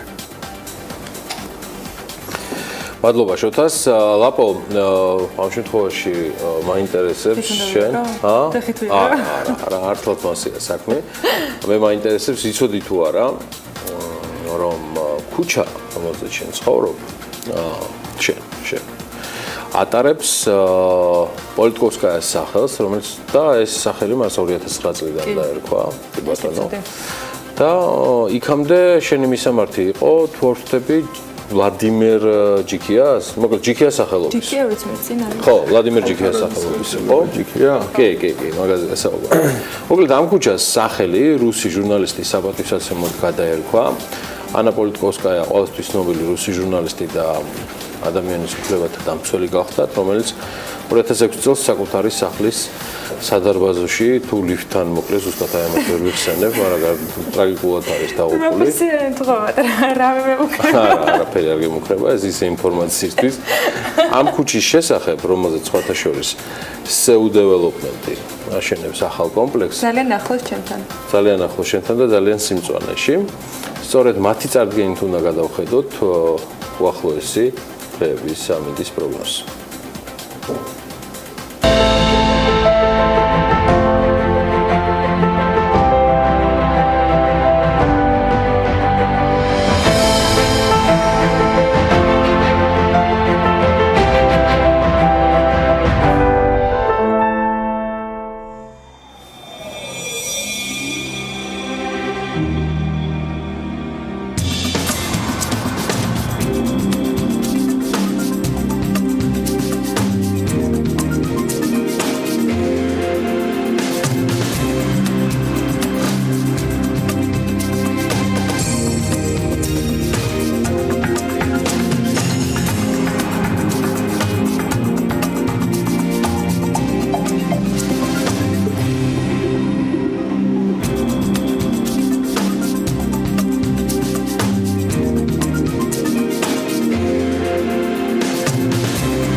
ამის შემდეგ ვართ პირდაპირ ეთერში ფაქტ-მეტრის რუბრიკის დროა. ბევრჯერ ვახსენეთ ჩვენს, რომ კონსტიტუციის საერთო სახალხო განხილვები მიმდინარეობს ერთ-ერთ რეგიონში მოსახლეობასთან შეხვედრისას საქართველოს პარლამენტის თავმჯდომარემ თქვა, რომ ეკონომიკური ზრდით რეგიონში ჩვენ ვიყავით აუთსაიდერი 2004-დან 2012 წლამდე.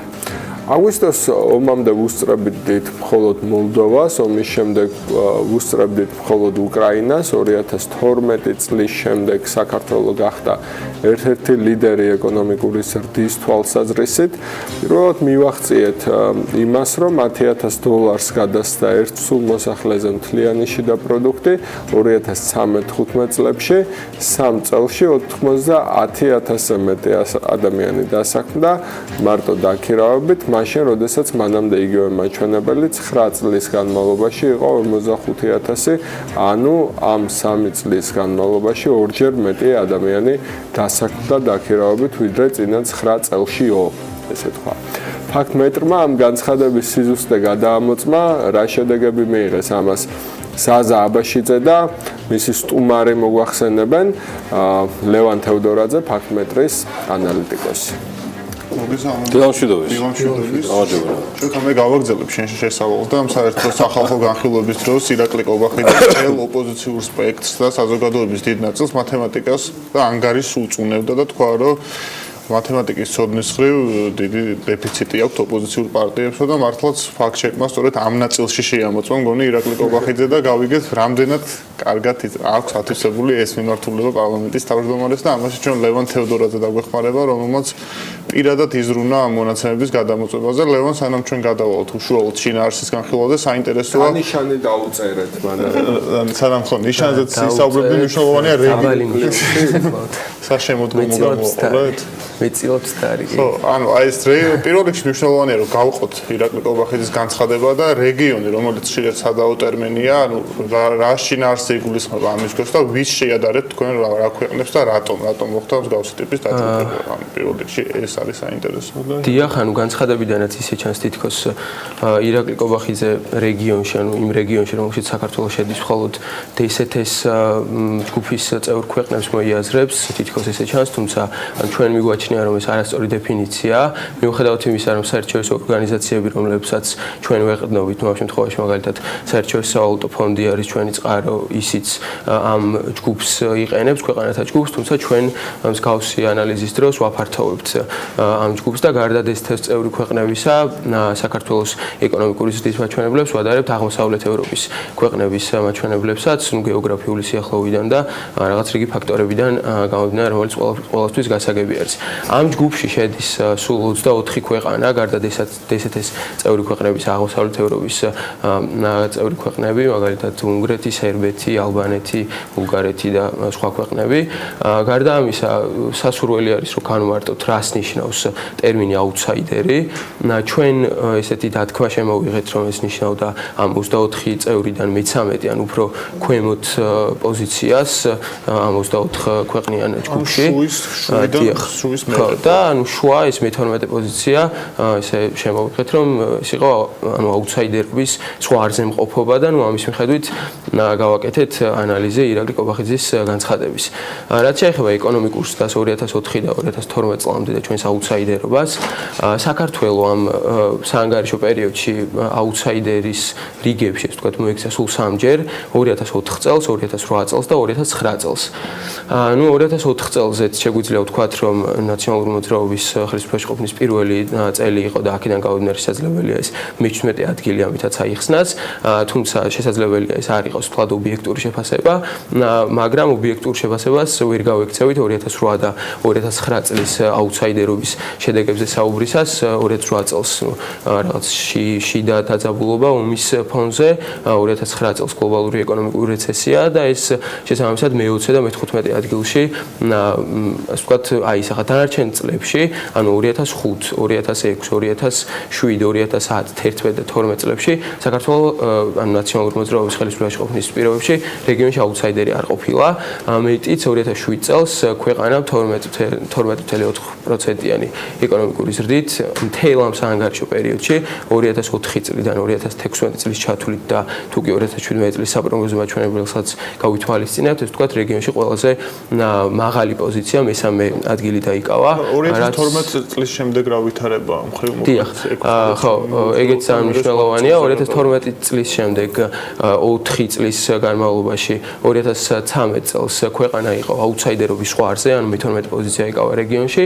2014 წელს ქვეყანამ დაიკავა მე-6 ადგილი, 2015 წელს და 2016 წელს კი ქვეყანა იყო აუთსაიდერი და დაიკავა შესაბამისად მე-15 და მე-14 პოზიციები. ანუ აქედან ის გამომდინარეობს, რომ ქართული ოცნების ხელისუფლებაში ყოფნის 4 წლიდან 2 წლის განმავლობაში ქვეყანა აუთსაიდერი იყო ეკონომიკური ზრდით იმ ჯგუფში, რომელშიც ჩვენ მივიჩნევთ, რომ საქართველოს შედის და ერთ წელს იყო აუთსაიდერობის ზღვარზე. 2014 წლის შედეგი იყო მე-6 პოზიცია და ამაზე გაცილებით უკეთ შედეგები გქონდა 2004 და 2012 წლის ჩათვლით. აქ საინტერესოა ასევე უშუალოდ ეკონომიკური ზრდის მაჩვენებელი ხო ამ ხრივაც 2012 წლის მერე დაწეულია, მაგრამ ანუ სხვა ქვეყნებშიც უფრო დაბალია და შესაბამისად ამ ფონზე კიდევ უფრო კარგად ჩანს ეს ამბავი და 2012 წლამდე იყო შემთხვევები, როდესაც მე რამდენადაც მახსოვს საკმაოდ მაღალი იყო ეკონომიკური ზრდის ტემპი, მაგრამ ის სიტყვაზე იგივე აზერბაიჯანი ან სხვა ჩვენი უშუალო რეგიონის წევრი ქვეყნები რაღაც გარკვეული ფაქტორების გამო ჩვენზე დიდ შედეგს დებდნენ და ამ ხრივ თუმცა ამ ხრივ უნდა აღინიშნოს, რომ მთელ ამ საანგარიშო პერიოდში 2004-დან 16 წლის ჩათვლით, ესე იგი საქართველოს მუდმივი ჩამორჩენა არც ერთ ქვეყანასთან არ ქონია, ერთი წელი მაინც არსებობდა ისეთი, როდესაც ამ დანარჩენი 23 ქვეყნიდან რომელიმეც გაუსწარეს. ვერდიქტის გამოტანაში კიდე ერთი ფაქტორი, როგორც მიხვდეთ, $10,000 ერთ სულ მოსახლეზე $10,000 მიღების უნარი. გარდა ამისა, ვერდიქტზე ძალიან დიდი გავლენა მოახდინა შესაბამისად. ეს ნაწილიც რომ მივიხილოთ, მოკლედ საინტერესო იქნება და მე საბოლოო კი ბატონო, იქამ დავამატებ, რომ ეს თქვათ ეს კიდევ ერთი ასპექტი იყო, რომ ომამდე უსწრებდით მხოლოდ მოლდოვას, ომის შემდეგ უსწრებდით მხოლოდ უკრაინას. აქედან შეგვიძლია ვარაუდოთ, რომ ირაკლი ყობახიძე რეგიონში, ესე ვთქვათ, თვლის და მიიჩნევს, ასე ვთქვათ, ესეთეს ქვეყნებს, რაც არასწორი არის ეს ერთი.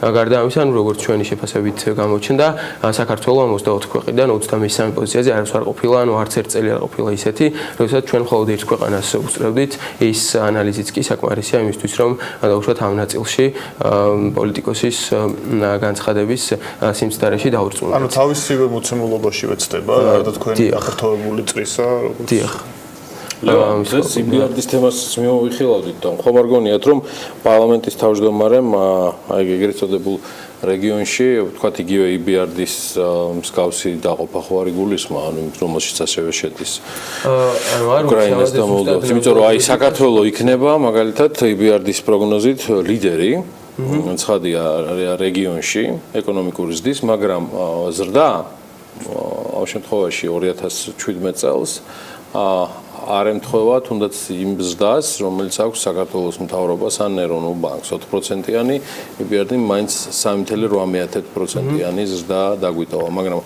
მე მინდა გავერკვე არეალში მართლა რა იგულისხმა, ანუ მოცემულობა რაც ზაზა ამბობს, რომ სათვალავში იღებს DST-ს, რომელიც წარმოუდგენელი გეოგრაფიაა ჩემთვის შესაძლებლად დაფარვის კუთხით, თუ აქ არის საუბარი რაღაცა MBRD-ის მიმართულებაზე, ჩემი აზრით.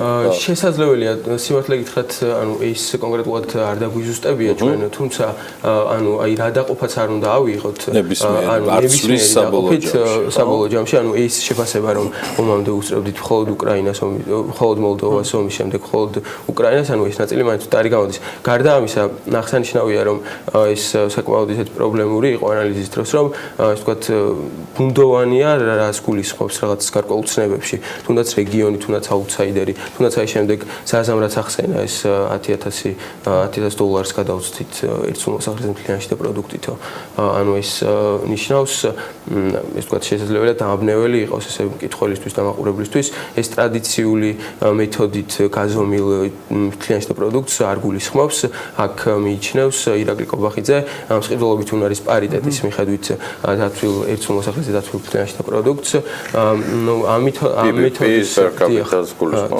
ამ მეთოდის გათვალისწინებით არის ზუსტად ის, რომ 2016 წელს მართლაც $10,044 შეადგინა ერთსულ მოსახლეზე დაცულ ფინანსთა პროდუქტმა. 2016 წელი ახსენა და ეს ასე იყო. ამ მეთოდის სპეციფიკა და განსხვავება დაუშვათ სხვა ანუ ტრადიციული ნომინალური GDP-სგან ან რეალური GDP-სგან ის არის, რომ ეს მეთოდი უგულებელყოფს ქვეყნებში არსებულ საფასო სხვაობებს და შესაბამისად კარგი ხერხი არის იმისთვის, რომ შევადაროთ ერთმანეთს კეთილდღეობა სხვა ქვეყნებში. თუმცა ანუ ეს მეთოდი მხოლოდ ეკონომიკური ზრდის გათვალისწინებით არ დგება, მაგალითად ითვალისწინებს გაცვლითი კურსის ცვლილებებს და აქედან გამომდინარე ანუ არ შეიძლება რომ ეს თალსაჩოს მაგითაც შეგვიძლია ზუსტად გადავიდოთ. ყველა ბიუჯეტი ყოველი წლის არის ფიქსირებული კურსით. ანუ მაგნატში შეგვიძლია არ მივცეთ საშუალება მანიპულირების, იმიტომ განსხვავებით ჩვენგან ანუ გულისხმობ რიგითი ობივატელები, რომელიც ხან 2 და 5-ით და ხან 2 და 3-ით და უმეტესად დაგვიფაროს ვაგო. ბიუჯეტი გაწერილია და იქ კურსი არის ფიქსირებული. ასე რომ იქ მანიპულირების საშუალება მან ყოველ შემთხვევაში ნაკლებია. კი თან მე ამ ჩავხედე ახლა ამ სიას და მუდმივად ზრდადი დინამიკა არის 2008 წლიდან მოყოლებული შესაბამისად ეს სულიზდებოდა და არის 2009 წელს. ანუ ეს მეთოდი არის შემუშავებული იმისთვის როგორც თქვით რომ შეადაროს ქვეყნებს შორის კეთილდღეობა და უნდა აღვნიშნოთ რომ სოფლიოში მხოლოდ დაახლოებით თორსები 20-მდე 16 ან 17 ქვეყანა არსებობს ისეთი რომლის რეალურად დაცული ფინანსთა პროდუქტი უსწრებს წყდულობით უნარის პარიტეტის მიხედვით დაცულ ფინანსთა პროდუქტს, რაც ბუნებრივი არის ეს მაღალი ციფრები. სანამ საბოლოო შეფასებაზე გადავალთ, კიდე ერთი პარამეტრი არის აქ დასაქმებულებიც ახსენა ირაკლი ყობახიძე 91,000 2013 წლებში და 44,000 იქამდე პერიოდში ამ ნაწილში ვითარებაა და ამდენად სწორია ამ შემთხვევაში პარლამენტის თავმჯდომარის მათემატიკა. დიახ, ეს ნაწილი ესე პირდაპირ ერთ შეხედვით და ანუ ამ ნაწილში ყველაზე დარწმუნებით შეგვიძლია ვთქვათ, რომ სიმართლეს ამბობს პარლამენტის თავმჯდომარე. ნამდვილად 2004-დან 2012 წლის ჩათვლით დაქირავებით დასაქმებული ადამიანების რაოდენობა გაიზარდა 44,1 ადამიანით, ხოლო 2013-2015 წლის ჩათვლით, ანუ ამ 3 წელში 91,000-ით, რაც ნამდვილად ორჯერ მეტი არის და ამ ნაწილში სწორია, თუმცა აქ უნდა აღვნიშნოთ, რომ ძალიან მნიშვნელოვანია სექტორების მიხედვით დაუშვათ გადანაწილება სახელმწიფო და არასახელმწიფო სექტორში ამ დასაქმებული ადამიანების, რაც ანუ ამ შემთხვევაში ჩვენ გვაინტერესებს და ყურადღება მივაქციეთ კერძო სექტორში, რადგანაც თვითონ ანუ აქ თვით დასაქმებულებს გამორიცხავდა და დაქირავებით დასაქმებულებს იაკეთებდა მხოლოდ აქცენტს, ჩვენ ანუ ზოგადად განვიხილოთ დაუშვათ არასახელმწიფო სექტორში, კერძო სექტორში რამდენი, რომელიც ერთად კერძოს მოიცავს, რამდენი დასაქმდა. ანუ ეს რაღაც ფუნდოვანება რო თავიდან აგვეცილებინა, რადგანაც ქართული ოცნება იმდენი ხნის განმავლობაში არ არის ხელისუფლებაში, რამდენი ხანიც ნაციონალური მოძრაობა იყო.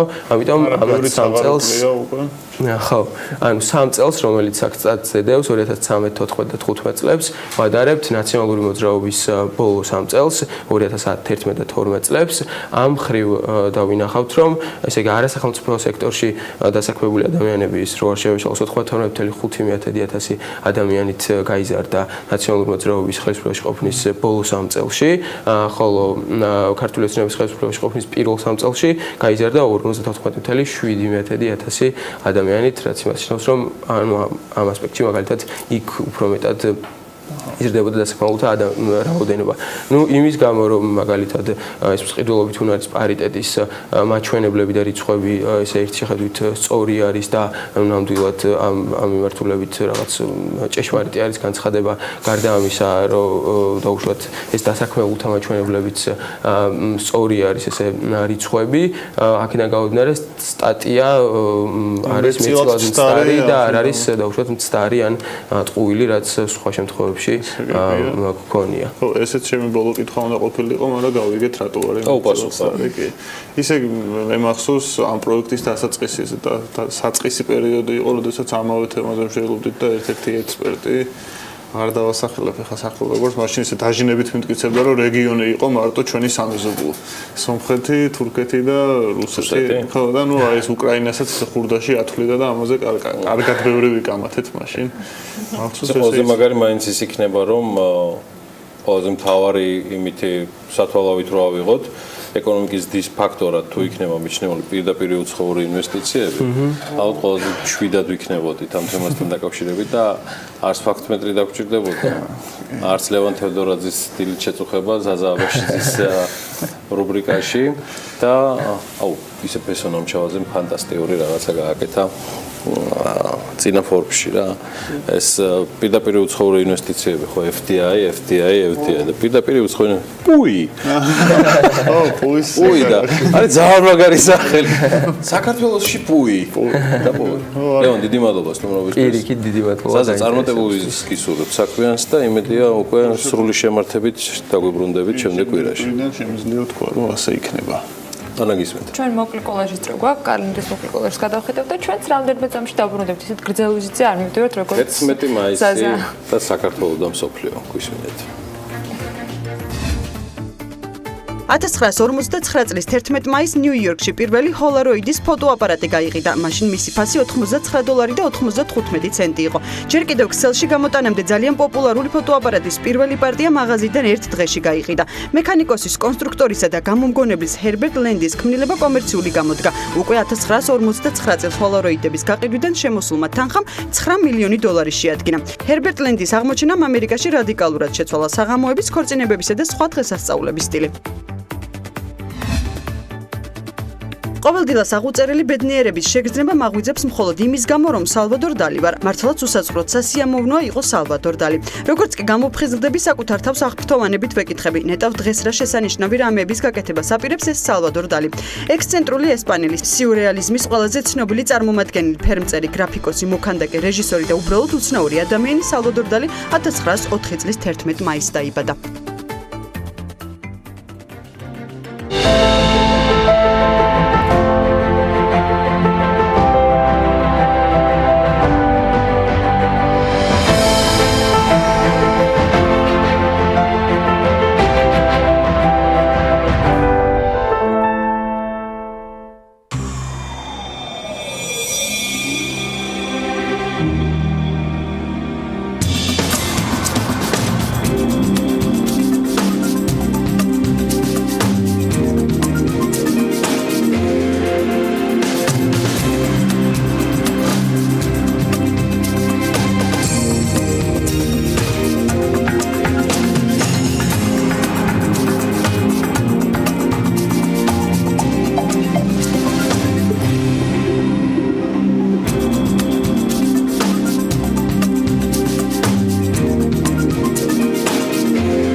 ჯორჯიან ონთერენთ ფაუერი ჩუღურეთის რაიონში ჩუბინიშვილის თეოდორე მღვდლის თამარ მეფის და ნინოშვილის ქუჩების წყალმომარაგების გაუმჯობესებისთვის მორიგ საინვესტიციო პროექტს ასრულებს. ეს ყველაფერი არ არის. უბრალოდ გეტყვით მხოლოდ იმას, რომ 70,000 ლარია ღირებულება ამ პროექტის სამუშაოების მოცულობაზე და მისი დასრულების შემდეგ დაგეგმილ შედეგებზე. ჩვენი ჟურნალისტების დახმარებით GP-ის ოპერაციების მართვის დირექტორისგან ვიღებთ ინფორმაციას და მასთან ერთად სტუდიაში მასპინძლობთ ასევე ავთანდილ ნარიმანიძეს ჩუღურეთის რაიონის გამგებლის მოადგილეს და გელა არჩვაძეს მთაწმინდის რაიონის გამგებელს. მოვიცავეს თბილისის რამდენიმე რაიონი ერთდროულად და ჩვენი ჟურნალისტებიც შესაბამის ლოკაციებზე იქნებია წარმოდგენილები სულ რამდენიმე წუთში, თუმცა იქამდე ბატონო მამუკა დილამშვიდობის მოგესალმებით ყველას. ეს კიდევ ერთი ეტაპი იქნება, რომელიც ამ შემთხვევაში ამ ორი რაიონის და რამდენიმე ქუჩის ერთდროულად განახლებულ წყალმომარაგებას გულისხმობს. რა ეტაპი არის ამ ქუჩების? გამარჯობათ, კიდევ ერთხელ დიდი მადლობა მოწვევისთვის. მე უკვე გავშინაურდი თქვენ სტუდიაში. მასპინძლის რანგში. და მინდა ასევე მადლობა გადავხადო გამგებლებს მობრძანებისთვის, რომ ჩვენთან ერთად ეს თანამშრომლობენ და ეს კოორდინირებულად ვართ ერთმანეთთან მუშაობის პერიოდში. მინდა აღვნიშნო, რომ ჯორჯიან ონთერენთ ფაუერი აგრძელებს უმნიშვნელოვანესი პროექტების განხორციელებას მთელი ქალაქის მასშტაბით. დღეს ჩვენ უკვე ვასრულებთ ორ მნიშვნელოვან პროექტს, ესე როგორც უკვე აღნიშნეთ, ჩუბინაშვილის ქუჩა და კოტე-აფხაზის ქუჩა, ეს მთაწმინდის რაიონში და ჩუღურეთის რაიონში. ჯამური ინვესტიციით დაახლოებით 300,000 ცოტა მეტი ლარის ინვესტიცია განხორციელდა ამ ორ პროექტში. 10 ევრო სტანდარტის ჩამკეტმარეგულირებელი ურდულის დამონტაჟება მოხდა, რაც გააუმჯობესებს აი ამ მიკროუბნების წყალმომარაგებას კიდევ უფრო, ასე ვთქვათ, სტაბილურს გახდის. შესაბამისად, ჩვენი სამუშაოები ამ ორ რაიონში საკმაოდ მასშტაბურად გრძელდება, დაახლოებით 27 დიდი პროექტის განხორციელებას ვაპირებთ მთლიანად ამ ორ რაიონში წლის ბოლოს და როგორც იცით, მთლიანად ქალაქის მასშტაბით ჩვენ ახლა 29 წერტილში ერთდროულად ვართ ლოკალიზებულები და ვმუშაობთ ერთდროულად პარალელურ რეჟიმში. დაახლოებით 200 ქუჩის რეაბილიტაცია არის, როგორც უკვე არაერთხელ აღვნიშნეთ, დაგეგმილი წლის ბოლომდე. ჯამში მთლიანობაში ეს არის 170 კილომეტრი ქსელი სიგრძით. მთლიანობაში. დიახ. მე მგონი პარალელურად მამუკას შესავლისა კარგი იქნება თუ ნახავთ სად იმყოფებიან ჩვენი ჟურნალისტები თათია ჩაფიჩაძე და ნინი ლონგურაშვილი, რომლებიც მამუკას მიერ დასახელებულ ლოკაციას მოკლედ დილიდან ვთქვები ხოლმე რა. ერთი რაც ვიცი GVP-სთან დაკავშირებით, რომ აუცილებლად ნახავ მამუკას ეთერში და GVP-ის მთავარ დისპეჩერს და მეორე არის, რომ თქვენ გნახავთ ამ არაჩვეულებრივ ჩაფხუტებში, რომელიც სუსტად ჩვენ სფერებშია გამოხატული. დილამშვიდობის ნინი და თათია. დილამშვიდობისა გიორგი. ფანტასტიკური ტრიო გვაქვს. მოდი თანამიმდევრობით დავიწყოთ. ამ შემთხვევაში თათიათი დავიწყოთ. თათია ორი სიტყვით რო გითხრა, სად იმყოფები და რა ეტაპზეა სამუშაოები და შემდეგ უკვე ადგილობრივი სტუდიაში მიმოვიხილავთ გარკვეულ დეტალებს. გისმენთ. გიორგი მორიგ საინვესტიციო პროექტს ასრულებს კომპანია ჯორჯიან ონთერენთ ფაუერი. ჩვენ ახლა ვიმყოფებით ჩუბინაშვილის ქუჩაზე, ჩუღურეთის რაიონში. კომპანიამ სამუშაოები თითქმის დაასრულა ჩუბინაშვილის ქუჩაზე, თეოდორე მღვდლის, თამარ მეფისა და ნინოშვილის ქუჩებზე. პროექტის ჯამური საინვესტიციო ღირებულება 70,000 ლარი იყო, რომლის ფარგლებშიც მხოლოდ ჩუბინაშვილის ქუჩაზე 600 მეტრის სიგრძის წყალსადენების ქსელი შეიცვალა. აღნიშნული მოსახლეობა, ადგილობრივი მოსახლეობა აცხადებს, რომ წყალსადენების ქსელი საკმაოდ პრობლემური იყო ტერიტორიაზე, რის გამოც ხშირად ხდებოდა ავარიები და შეგვიძლია მოვისმინოთ მათი კომენტარები.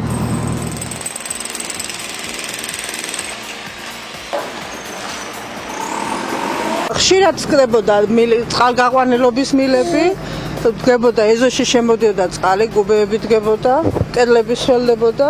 იმედი ახლა გამოსწორდება მდგომარეობა. რა ვიცი, ალბათ ყველაფერი რიგზე იქნება. ახლა რომ მორჩებიან წყალგაყვანილობას გაკეთებას, იმედია რომ გზის საფარსაც გააკეთებენ და ეშველებენ. 30 წლით შეიცვალა მილები. იმის მერე ხელი არ უხლი არავის. მაშინაც რო შეცვალეს წვეთავდა წყალი. და ასე წლების განმავლობაში ეს წყალი წვეთავდა, მთელი კედლები ეზოში სველია სახლების. აგერ ჩვენი სახლი გავამაგრეთ, მადლობა გამგეობას, რომ დაგვეხმარეს. გავაკეთეთ. ეხლა აკეთებენ კარგად წყალმომარაგებას. პლასმასის მილები მოიტანეს, კარგად ცვლიან. მადლობა მაგათ, რომ კარგად აკეთებენ. კომპანია სამუშაოებს ადგილობრივ გამგეობასთან ერთად ასრულებს. სამუშაოების დასრულების შემდეგ ადგილზე გზის საფარი მოწესრიგდება. ჯამურად კი ჩუღურეთის ადამ-თაწმინდის რაიონში სულ 27 ქუჩის რეაბილიტაცია იგეგმება. ჩუღურეთის რაიონიდან მეგერთვებოდით და უკვე რაც შეეხება მთაწმინდის რაიონს, როგორც ვიცი, ნინი ლონგურაშვილი ემზადება თქვენთან შესახვედრად, ასე რომ მე მას გადავცემ უკვე სიტყვას რა ხდება იმ ტერიტორიაზე. მადლობა თათია წარდგენისთვის. დილამშვიდობისა კიდევ ერთხელ მივესალმები ჩვენ მაყურებელსაც. ჩუღურეთის რაიონის პარალელურად მთაწმინდაზე, კონკრეტულად ტაბახმელაში, კოტე აფხაზის ქუჩაზე, სადაც ახლა ჩვენ ვიმყოფებით, კომპანია Georgia Water and Power ამ წუთებში წყალმომარაგების გაუმჯობესების მიზნით სარეაბილიტაციო სამუშაოებს ახორციელებს. კომპანიის ბრიგადები ახლა ამ ადგილას გათხრებს აწარმოებენ 170 კილომეტრის სიგრძის მონაკვეთს სრულიად ახლებული მილებით სვლიან იმისთვის, რომ მოსახლეობა წყალი უფრო სტაბილურად და უწყვეტად მიეწოდებოდეს. აღნიშნულ პროექტში კომპანია Georgia Water and Power 240,000 ლარის ინვესტიციას ახორციელებს. აღსანიშნავი არის აუცილებლად ის ფაქტი, რომ კომპანია ამ 2017 წელს 200-ზე მეტ ქუჩაზე 170 კილომეტრის სიგრძის მონაკვეთს სრულიად ახლებული მილებით ცვლის წყალმომარაგების გაუმჯობესების მიზნით, რაშიც 82 მილიონ ლარზე მეტი ინვესტიცია განხორციელდება. ასევე ამ მომენტში კომპანიის ბრიგადები ერთდროულად 29 წერტილში ახორციელებენ სამუშაოებს იმისთვის, რომ თბილისის მოსახლეობას წყალი უფრო უწყვეტად, სტაბილურად და კარგად მიეწოდებოდეს. მადლობა ნინი ლონგურაშვილს და თათია ჩაფიჩაძეს. ერთია გავამართლათ, რომ წვიმა აღარ არის, თუმცა ეს ფორმები დარწმუნებულია, რომ ასეთ ამიჩიც დაეხმარებოდათ. ორიოს ნამდვილად ძალიან უხდება ფერები და ერთხელ ვისურვებდი, რომ სტუდიაში გიორგი შენც მოგერგო ეს ფორმა. ამას პირობად მივიღებ. ეს შანერგილია GVP-ის. წაიდა რო იცოდ. დარწმუნებულია, რომ ამ თანამშრომლებს სამომავლო ბედიერი იღების. ვიჯდები ხოლმე ჩაფხუტი. აი ჩაფხუტია გიზე ერთი. ვოლონტიორი. აკი საქმეს დავაბრუნდეთ თითქოს. სამუშაოები, რომელსაც GVP ახორციელებს, არ გულისხმობს მხოლოდ წყლის მილების და ამ წყლის მომარაგების გაუმჯობესებას, ეს კიდევ დამატებით ბევრ სამუშაოს გულისხმობს, მათ შორის გზის საფარის მოწესრიგებას და ასე შემდეგ. წინა პრაქტიკიდან გამომდინარე, გამგეობებთან, როგორც ვიცი, საკმაოდ აქტიური კონსულტაციების შედეგი არის, სწორედ დროის და მენეჯმენტის დაგეგმვის და სხვა გარემოებები. როგორ ხდება ამ შემთხვევაში თქვენთან და როდის დასრულდება მთლიანად ეს პროცედურები? მოგესალმებით, მივესალმებით თქვენს მაყურებელს. მადლობა მინდა მოგიხადოთ მოწვევისთვის. მინდა მოგახსენოთ, რომ და შეიძლება რომ არ დაგეთანხმოთ, რომ მართლა მშვენივრად გამოიყურებოდნენ ეს გოგონები. უნდა დაგეთანხმოთ ნამდვილად. რაც შეეხება ჩვენ ურთიერთობებს, ჩვენი ხელისუფლებაში მოსვლის დღეიდანვე აქტიური, ასე ვთქვათ, თანამშრომლობა ჩამოყალიბდა Georgia Water and Power-სა და ქალაქის მერიას შორის. დაიგეგმა ის, რომ ყველა კაპიტალური ქუჩა, კაპიტალურად გასაკეთებელი ქუჩა წინასწარ უნდა ყოფილიყო შეთანხმებული კომპანიასთან, რათა რამოდენიმეჯერ არ ყოფილიყო ამ ქუჩის რეაბილიტირება. ეს პრაქტიკაში ძალიან კარგად განხორციელდა. გვაქვს ძალიან მჭიდრო ურთიერთობა, რისთვისაც შეიძლება ითქვას, რომ მთაწმინდის რაიონის მიმართებაში შეიძლება სამაგალითო იყოს, იმიტომ რომ ეს არ დაწყებულა წელს ეს ურთიერთობა შარშანაც და იმის წინა წელშიც Georgia Water and Power-თან ძალიან დიდი პროექტები განახორციელეთ ერთობლივად. ეს მოხდა შემოერთებულ სოფლებშიც, ისევე ქალაქის ცენტრშიც. მარტო სამაგალითო დღეს აღნიშნოთ ამაღლების ქუჩა, სადაც მართლა კაპიტალურად გამოიცვალა ყველა კომუნიკაცია და შემდეგ ჩვენმა კეთილმოწყობის სამსახური რიგ შემთხვევაში გამგეობები საფარს აკეთებენ, უმაღლეს შედეგს ვიღებთ. იქიდან გამომდინარე, რომ არ ხდება ქუჩების რამოდენიმეჯერ გადართხრა. თავად საფარსაც არ იქნება საფრთხე. რა თქმა უნდა, იზოგება ენერგია, იზოგება თანხა, რაც მთავარია და იზოგება ის, რომ ადამიანები და მოსახლეობა, რასაც ჩვენ ყველაზე დიდ ყურადღებას ვაქცევთ, დისკომფორტში არ ვარდებიან რამოდენიმეჯერ გზის გადაკეტით და ასე შემდეგ. მოიხსენებათ, რომ ქალაქის ცენტრი და ამ ქუჩების გამტარიანობა მოიხსენებათ რა პრობლემებთან არის დაკავშირებული და რამოდენიმეჯერ ქუჩის ერთი და იგივე ქუჩის რეაბილიტაცია და ასე ვთქვათ სამუშაოების ჩატარება ძალიან დიდ დისკომფორტს იწვევს ხოლმე.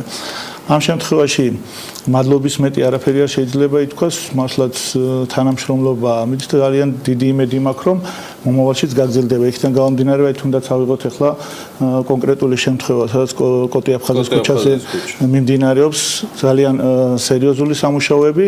ჩემი თხოვნა იქნება და მე ბატონ მამუკა სანამ ეთერში შემოვიდოდით თხოვე, რომ ადგილობრივი მოსახლეობის თხოვნა არის, რომ ეს სამუშაოები გათვალისწინებული იყოს შემდგომში მოსახლეობისთვის, რომლებიც აბონირებული არ არიან. მოგეხსენებათ, ეს რეგიონი თავისი მასშტაბებით ძალიან მალე ვითარდება და თუ გათვალისწინებული იქნება იმ სადენების გამტარიანობა და ასე შემდეგ, რომელიც შემდგომში დაემატება, წინასწარ უნდა იყოს განსაზღვრული, მე განცხადებებიც ამაქვს წამოღებული, რომელიც ადამიანები, რომლებიც უკვე ასე თქვა დასახლებას აპირებენ იქ, წინასწარ თხოვენ კომპანიას, რომ ასე თქვა გაითვალისწინონ ეს მეც საკომპანიისთვისაც, თქვენთვისაც და თავად აბონენტებისთვისაც მისამართი ფორმა იქნება ალბათ იმისათვის. მეც ჩემ მოსახლეობას დავპირდი, რომ უშუალმდგომლობდი, გარდა იმისა, რომ ჩვენ გვაქვს ასე თქვათ ურთიერთობა თვითონ საქმიანი პირადი ურთიერთობაც გვაქვს და ძალიან დიდი იმედი მაქვს, რომ აი ამაში გაითვალისწინებს ბატონ გიორგის და კომპანიაც აი ამ თხოვნას. და ახლა რა ხდება ჩუღურეთის რაიონში? რა ვითარება, როდის სრულდება იქ სამუშაოები, უკვე სრულად როდის იქნება ამოწურული და ამ შემთხვევაში როგორ მიდის თქვენთან გეგმა? ნორმალურად მოგესალმები, დიდი მადლობა მოწვევისათვის, მივესალმები თქვენს ტელემაყურებლებს. ალბათ ჩუღურეთის რაიონი გინესის რეკორდების წიგნშია შესატანი იმ აზრით, რომ პრაქტიკულად არ არსებობს ინფრასტრუქტურული პრობლემა, რომელიც ქალაქს შეიძლება ახასიათებდეს და კონდეს და არ იყოს წარმოდგენილი ჩუღურეთის რაიონში, რომელიც ჩვენ მემკვიდრეობით გვერგო. ეს თქო ამბავი არ არის.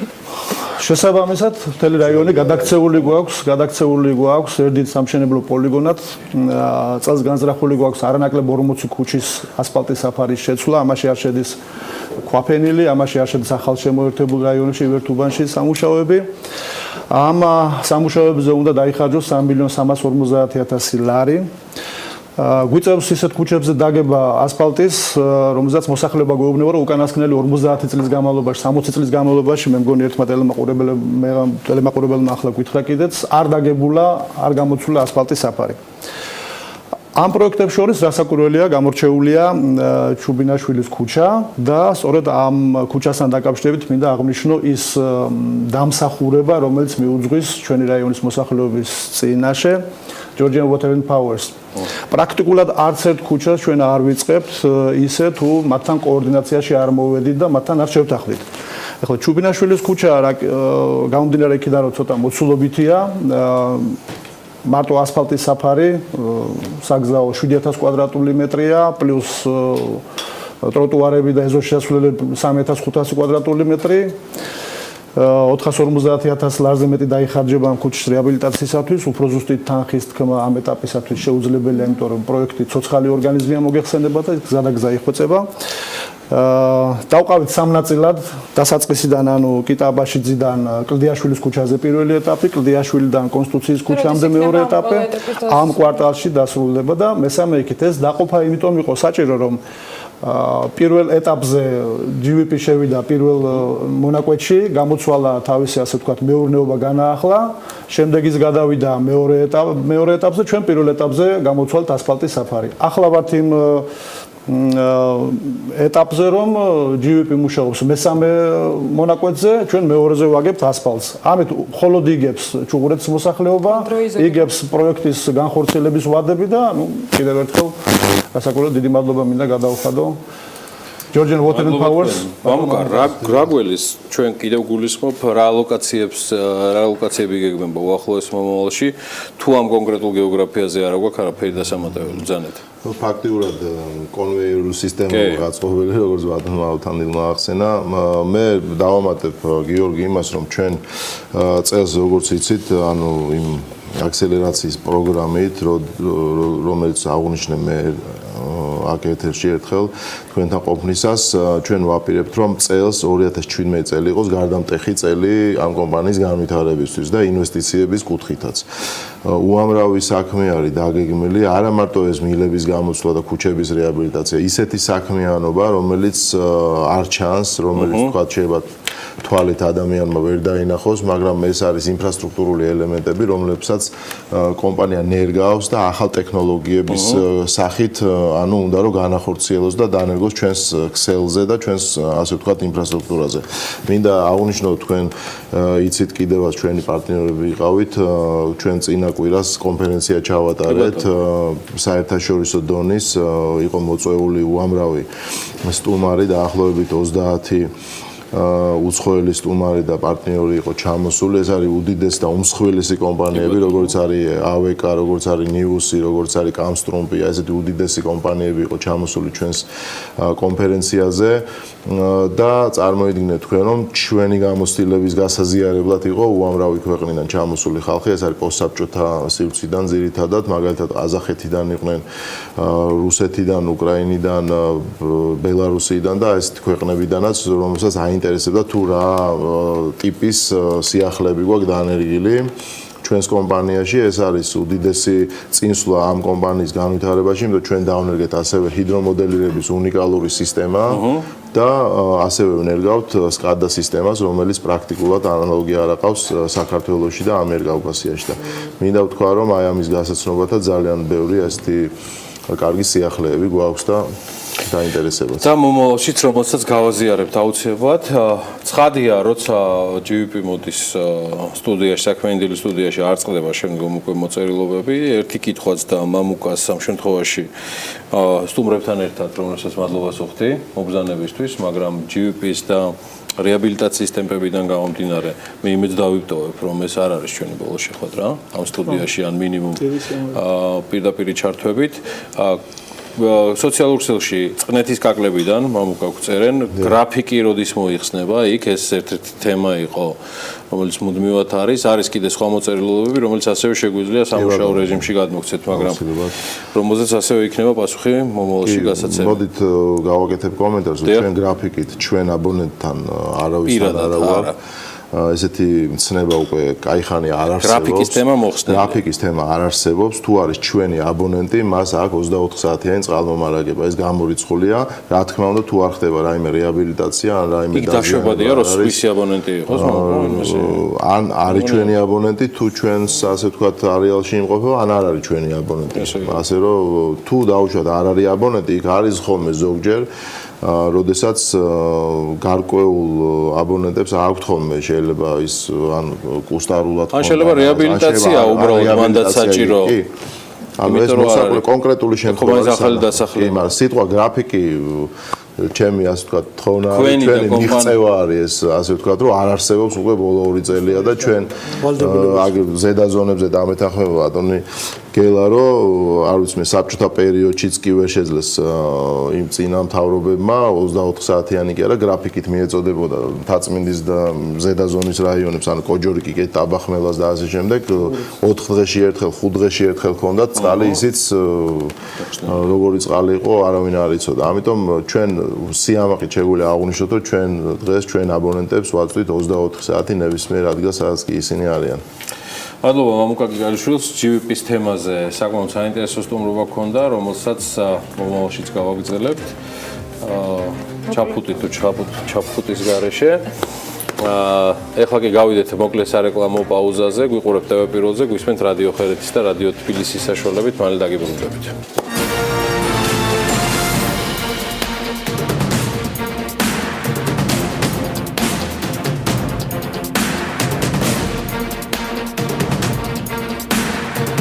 საბერძნეთში არალეგალურად მცხოვრებ საქართველოს მოქალაქეთა ლეგალიზაციის ხელშესაწყობად ქართული და ბერძნული მხარე კოორდინირებულად მუშაობაზე შეთანხმდა, მათ შორის მარტის ბოლოს იმიგრაციის შესახებ კანონში შეტანილი ცვლილებების საფუძველზე ქართველ არალეგალებს საბერძნეთში საცხოვრებელი ადგილის დაკანონება გაუმარტივდებათ. საბერძნეთის ხელისუფლებამ გადაწყვიტა, რომ დოკუმენტების სია გაეზარდა, რომლის თანახმადაც მესამე ქვეყნის მოქალაქეებს, მათ შორის საქართველოს მოქალაქეებიც იგულისხმებიან ბინადრობის მოწმობის მიღების შესაძლებლობა ექნებათ. ჩვენ ახლა გვაქვს საშუალება, რომ იოსებ ნანუბაშვილს გავესაუბროთ საქართველოს ელჩი საბერძნეთში გვერდობა პირდაპირ ეთერში. მოგესალმებით ბატონო იოსებ, მადლობა იმისთვის, რომ ხართ საქმიანი დილის სტუმარი. ბატონო იოსებ, როგორც ვიცი, საკმაოდ ვრცელი სამუშაო პროცესი არის საბერძნეთის ხელისუფლებასთან იმისათვის, რომ საქართველოს მოქალაქეებისათვის პრობლემები არ შეიქმნას. რა ეტაპზე ვართ და რა შეგვიძლია ვთქვათ სწორედ ამ ნაწილთან დაკავშირებით? დილამშვიდობის ვადლობთ ეს გადაცემაში მოწვევისთვის და ამ მნიშვნელოვანი საკითხით დაინტერესებისათვის თუნებას მომცემთ რამდენიმე სიტყვით შევეხები ზოგადად ქართულ დიასპორასთან ურთიერთობის და თანამშრომლობის რამდენიმე ძირითად ასპექტს და ბოლოს დავამთავრებ ამ ლეგალიზაციის თემით. თუ შეიძლება. პირველივე რაც მინდა გითხრათ, რომ ამ ეტაპზე არ არსებობს ჩვენი დიასპორისათვის მნიშვნელოვანი რომელიმე საკითხი, რომელიც მიმართაც საელჩოს ან მთლიანად საგარეო საქმეთა სამინისტროს არ ქონდეს კარგად გააზრებული მიდგომა და სტრუქტურიზებული გეგმა. რა სჭირდება ჩვენ მოქალაქეებს კონცეპტუალში საბერძნეთის პრაქტიკიდან და გამოცდილებიდან გავალვება. პირველ რიგში სჭირდებათ ოპერატიული მაღალკვალიფიციური საკონსულო მომსახურება კომფორტულ გარემოში. რაც ჩვენ შევქმნით მათი წინადადებებისა და მოთხოვნების შესაბამისად. მინდა გითხრათ, რომ ათენში საკონსულო სამსახური მუშაობს ძალიან დიდი დაკავებით. იშვიათად არის დღე, როდესაც მიღებაზე 50-60 საქართველოს მოქალაქეზე ნაკლებია. მეორე, რაც ყველაზე მეტად აინტერესებს ჩვენ მოქალაქეებს, ეს არის მათი ინტერესების დაცვა. ჩვენ საქართველოს მოქალაქეების ინტერესებს ვიცავთ ყველგან. აეროპორტში, საავადმყოფოებში, წინასწარ დაკავების დაწესებულებებში, ციხეებში, სასამართლოებზე და მასობრივი თავშეყრის ადგილებში. ბუნებრივი ეს თავისთავად გულისხმობს იმასაც, რომ საერთოდ უნდა ქონდეს ყისიერი რეაგირება იმ ინციდენტებზე, რომელიც საქართველოს მოქალაქეებს უკავშირდება და აქ მადლობა მინდა დამოხატო ჩვენი დიასპორის მიმართ, რომელიც ძალიან ეფექტურად იყენებს საერთოდ 24 საათიან ცხელ ხაზს. ბატონო იოსებ, როგორც ვიცი, ასევე სპეციალური დეპარტამენტი შეიქმნა, რომელიც აქტიურად მუშაობს სწორედ ამ მიმართულებით და სტრუქტურიზებამ ამ ყველაფრის რეალურად გაამარტივა საქმე, როგორც საელჩოსთვის და საკონსულოსთვის, ასევე თავად ქართველებისთვის. მივდივარ ამ საკითხამდე, თუ შეიძლება რამოდენიმე ასპექტს კიდევ გამოვხატო. რომ თქვენ სრული სურათი გქონდეთ რა მასშტაბისა და რა მოცულობის სამუშაოა დასაგები. შემდეგი საკითხი არის დიასპორის ჩართულობა. დიასპორის ჩართულობა ჩვენ უზრუნველყოფთ აბსოლუტურად გამჭვირვალე საქმიანობით.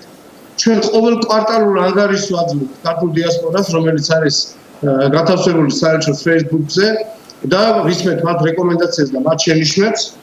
ჩვენ მაქსიმალურად მოუწოდებთ საქართველოს მოქალაქეებს და ზოგადად დიასპორას თვითორგანიზებისკენ, იმიტომ რომ ძლიერი დიასპორული ორგანიზაციები ერთი მხრივ ჩვენ გვეხმარება, რომ წვლომა გქონდეს მაქსიმალურად დიდი რაოდენობა საქართველოს მოქალაქეებისათვის და მეორე მხრივ მათ ჩართულობას აიოლებს ზოგადად საერთოდ საქმიანობაში და იმ მოვლენებში, რომელიც ჩვენი ქვეყნის განვითარებას უკავშირდება. ამ კუთხით ჩვენ პირველი მოწოდება გავაკეთეთ თემატური ჯგუფების შექმნის თაობაზე, რომელიც თავდაპირველად დიდი ენთუზიაზმით არ იქნა მიღებული, მაგრამ აი ლეგალიზების საკითხთან რომ მივალ, იქ დაგანახეთ პრაქტიკულ მაგალითზე, რომ ამან კონკრეტული შედეგი გამოიღო.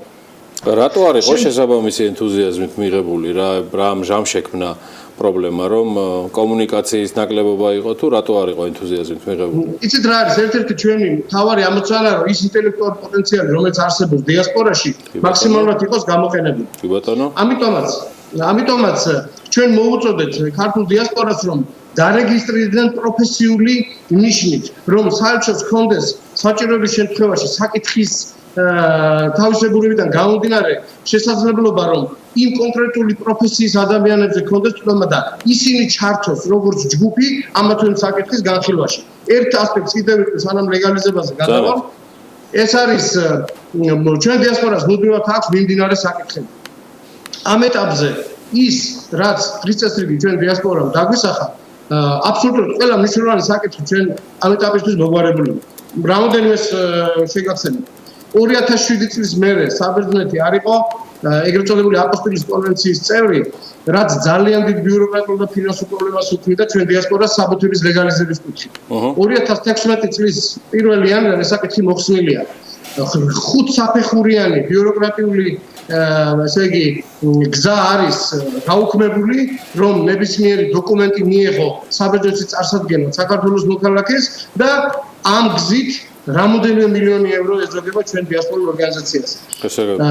გადასვენების საკითხი 2016 წლის 1 აპრილიდან სრული პასუხისმგებლობით ვაცხადებ, რომ საქართველოს არც ერთი გარდაცვლილი მოქალაქე სამშობლოში გადასვენებაზე პრობლემა არ შექმნა, არც ადმინისტრაციული და არც ფინანსური. ეს მთლიანად სახელმწიფო მაიღო თავის თავზე და ჩვენ უზრუნველყოფთ ძალიან ამ პროცესის ძალიან უკანონო წარმართავს. ქართული ენის შეტანა საბერძნეთის საჯარო სკოლებში ერთ-ერთი ყველაზე გრძნობიერი საკითხი იყო, რომელიც ასევე გადაიჭრა. ეს იყო ძალიან მნიშვნელოვანი ჩვენ დიასპორისათვის იდენტობის შენარჩუნებისათვის. და ბევრი არის ეს დეტალი, კი, დარწმუნებული ვარ და მეც უამრავი კითხვა დამჩა და ამიტომ მანამდე მინდა რომ ძალიან მოკლედ რეზუმირებისკენ ლეგალიზების თემა შევეხოთ თუ შეიძლება. მივდივარ ლეგალიზების საკითხი. ეს არის ძირითადი ცენტრალური თემა, რომელიც არის ჩვენი თანამედროვე ქალაქებისათვის აქ ყოფნის დისკომფორტის მთავარი წყარო. კარგად მოგესალმებით. არალეგალურად, არ უკანონოდ ყოფნის მოქალაქე მოკლებული არის. სოციალური ასე ვთქვათ ზომებს, რომელიც მის მიმართ შეიძლება იყოს, მოკლებულია საბანკო ანგარიშებს, მოკლებულია ჯანდაცვას, და ასე შემდეგ. რა თქმა უნდა, საჭირო იყო განსაკუთრებულად თბილი და მეგობრული ფონის შექმნა ქართულ ბერძნულ ურთიერთობებში, რომ ამ საკითხს პრაქტიკულად ტაბუირებულ თემას შევხებოდა. ეს ესე მოხდა. მიმდინარე წელს საბერძნეთის პოლიტიკურ ხელმძღვანელობასთან, მიგრაციის პოლიტიკის მინისტრთან ჩვენ შევთანხმდით ამ საკითხის ნაბიჯ გადაწყვეტაზე. ეს შეხვედრა იყო 24 აპრილს, 9 მაისს უკვე გამოიყო კონკრეტული პასუხისმგებელი პირი ამ სამინისტროში, რომელიც საელჩოსთან იმუშავებს ამ საკითხზე. დარგობრივ თემატურ ჯგუფს რომელსაც შევეხე 16 მაისს საელჩო მართავს პირველი ესეთი თემატური ჯგუფის შეხვედრას, რომელშიც ჩაერთვებიან ათენში მოქმედი ქართველი იურისტები, რომელთაც აქვს პრაქტიკული გამოცდილება საბერძნეთის კანონმდებლობასთან მუშაობის. ორი მიზნით იკრიბება ეს ჯგუფი. ერთი მიზანი არის, რომ საიმიგრაციო კანონში შესული ცვლილებები, რომელიც უმარტივებს საქართველოს მოქალაქეებს ლეგალიზაციის დაკანონებას, ამ საკანონმდებლო დებულებების თავმოყრა გასაგებ ენაზე ინტერპრეტაცია და მერე უკვე საელჩოს ამოცანაა, რომ ეს ბერძნულ მხარესთან გადაამოწმოს და შეათანხმოს, რომ ცხოვრებაში რეალურად ეს კანონები ამა და ამ სახით მუშაობს და არა სხვა სახით, იმიტომ რომ საბერძნეთის კანონმდებლობის ინტერპრეტაციას სხვადასხვანაირად ახდენს. ბატონო იოსებ, ძალიან ცოტა დრო გვაქვს და მინდა რომ აი სულ რამდენიმე წამში ჩაატიოთ ის მთავარი სათქმელი, რომელიც დაახლოებით როგორც ვიცი 150-დან 220.000-მდე ქართული ემიგრანტი საბერძნეთში არის ამ დროისათვის. ეტყოდით სწორედ ამ შეხვედრასთან დაკავშირებით სამწუხაროდ ჩვენ დრო იწურება და მინდა რომ ძალიან მოკლედ მთავარი გზავნილი უთხრათ მათ. მე მივყვები გეგმას, მე მოგახსენებთ გეგმას. რა გეგმა აქვს საგარეო საქმეთა სამინისტროს ამ მიმართულებით. მას შემდეგ რაც ეს ჯგუფი შეიმუშავებს, ამ ჯგუფმა უნდა შეიმუშავოს ერთი მხრივ გარკვეული ეგრეთ წოდებული გზამკვლევი ჩვენი მოქალაქეების და მეორე მხრივ ახალი საკანონმდებლო ინიციატივები, რომელიც ჩვენ უნდა მივაწოდოთ ბერძნულ მხარეს. აი მას შემდეგ რაც ეს საკანონმდებლო ინიციატივები, რომლებიც ახალ შესაძლებლობებს გახსნის საქართველოს მოქალაქეების ლეგალიზება დააკანონოს, ამ ინიციატივებს შევთავაზეთ, მე უკვე ჩვენი ამოცანაა, რომ ეს საკითხები გახდეთ ბერძნული ქართული ურთიერთობების დისციპლინის მუდმივი თემა და ისევე გადაიჭრას ბერძნულ მხარესთან როგორც ყველა დანარჩენი.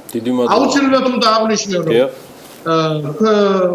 საქართველოს მთავრობას აქვს ძალიან კარგი ხედვა, როგორ უნდა განვითარდეს დიასპორასთან ურთიერთობები. ბუნებრივია, რომ ძალიან მისასალმებელია და გაიოლებული ადმინისტრირების თვალსაზრისით ის, რომ საგარეო საქმეთა სამინისტროს კომპეტენციაში გადავიდა ეს თემა და შეიქმნა ცალკე დეპარტამენტი დიასპორულ საქმეთა, ამან ბუნებრივია გააიოლა საერთო კომუნიკაცია და ერთიანი კოორდინაცია და ერთიანი ხედვის ჩამოყალიბება, ისე რომ მე მართალია ამ ეტაპზე ამ ძალიან მძიმე და გრძნობიარე საკითხია. ფრთხილი, მაგრამ მაინც ოპტიმიზმით ვარ განწყობილი. მადლობა ბატონო იოსებ, მე დარწმუნებული ვარ, იმიტომ რომ დამჩა ძალიან ბევრი კითხვა კიდევ ინვესტიციებთან და სხვადასხვა ეკონომიკურ აქტივობასთან დაკავშირებით, რომელიც მგონია რომ ჩვენი საელჩოების მთავარი საზრუნავი უნდა იყოს. ჩვენ ალბათ მომავალში კიდევ გვექნება საშუალება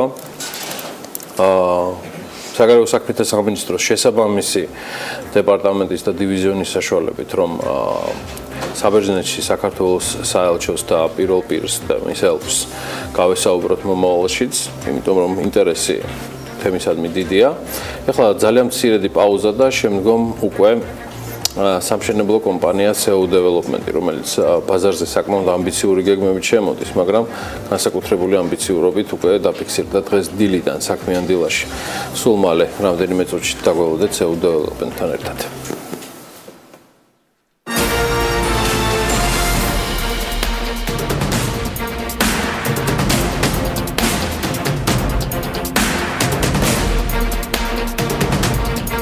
რეკლამის შემდეგ ყველაზე საინტერესო რუბრიკით ერთ-ერთი, რომელიც მე ძალიან მიყვარს, დეველოპერ რუბრიკით ვაგრძელებთ საქმიან დილას. სამშენებლო კომპანია SEO Development ბაზარზე ამბიციური გეგმებით შემოდის და კომპანიამ პირველი საცხოვრებელი კომპლექსის მშენებლობა თითქმის უკვე დაასრულა კიდეც. პარალელურად კი სხვა მრავალი ახალი პროექტის განხორციელება იგეგმება, ამების შესახებაც ვისაუბრებთ.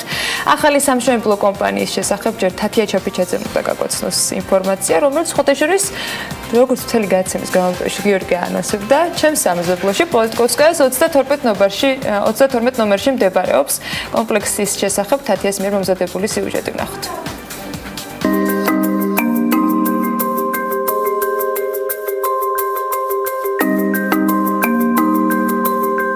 კომპლექსი მწვანე ეზო SEO Development-ის მიერ აშენებული პირველი საცხოვრებელია, რომელიც უძრავი ქონების შეძენის მსურველებს პოლიტკოვსკაიას 32 ნომერში ეკოლოგიურად სუფთა, უსაფრთხო და კომფორტულ გარემოს თავაზობს. 19 სართულიანი კომპლექსის 14 სართულზე კარკასული მშენებლობა უკვე დასკვნით ეტაპზეა. წლის ბოლოს კი ბინები მესაკუთრეებს მწვანე კარკასის მდგომარეობით ჩაბარდებათ. აღნიშნული პროექტის განხორციელების მიზნით შევარჩიეთ ცენტრალური უბანი, ეს არის ურბანული ხმაური ზეგანის შორს, სადაც არის სიწყნარი, სიმშვიდე, ასევე აღნიშნული ტერიტორია მოიცავს რეკრეაციულ ზონას, დაახლოებით 1500 კვადრატული მეტრი არის, სადაც განაშენიანებული არის მრავალწლიანი მწვანე ნარგავები. ეს პროექტი მოიცავს დამატებით საბავშვო მოედანს, 24 საათიან ფიტნეს ცენტრს, საოფისე და კომერციულ სივრცეებს, ასევე 4-დონიან მიწისქვეშა და მიწისზედა პარკირებას. ეკოლოგიურად სუფთა გარემოს გარდა კომპანიის მთავარ უპირატესობას ენერგოეფექტური სამშენებლო მასალა წარმოადგენს. მშენებლობა ავსტრიული წარმოების დოკას ბრენდის საყალიბე მასალით ხორციელდება. ფასადების მოსაწყობად კი ბელგიური საფასადე მასალა გამოიყენება. კომპლექსში ასევე დამონტაჟდება ოტისის ბრენდის 2 ლიფტი. შენობაში საცხოვრებელი სართულების 2 დონია, მე-16 და მე-18, მე-17 და მე-19 სართულებზე კი ტერასული ბაღების მოწყობა იგეგმება. პროექტის ჯამური საინვესტიციო ღირებულება 8 მილიონი ამერიკული დოლარია. აღსანიშნავია, რომ მშენებლობა სრულიად დაფინანსებულია საწყის ეტაპზევე, რაც იმის გარანტიაა, რომ პროექტის განხორციელება დაგეგმილ ვადაში შეუფერხებლად დასრულდება. ამ მომენტში გვაქვს აქციები და საკმაოდ კარგი ფასები გამოდის. ჯერ შევარჩიეთ ბინა და მეგეწვით დაგიანგარიშებთ ყველაფერს დეტალურად.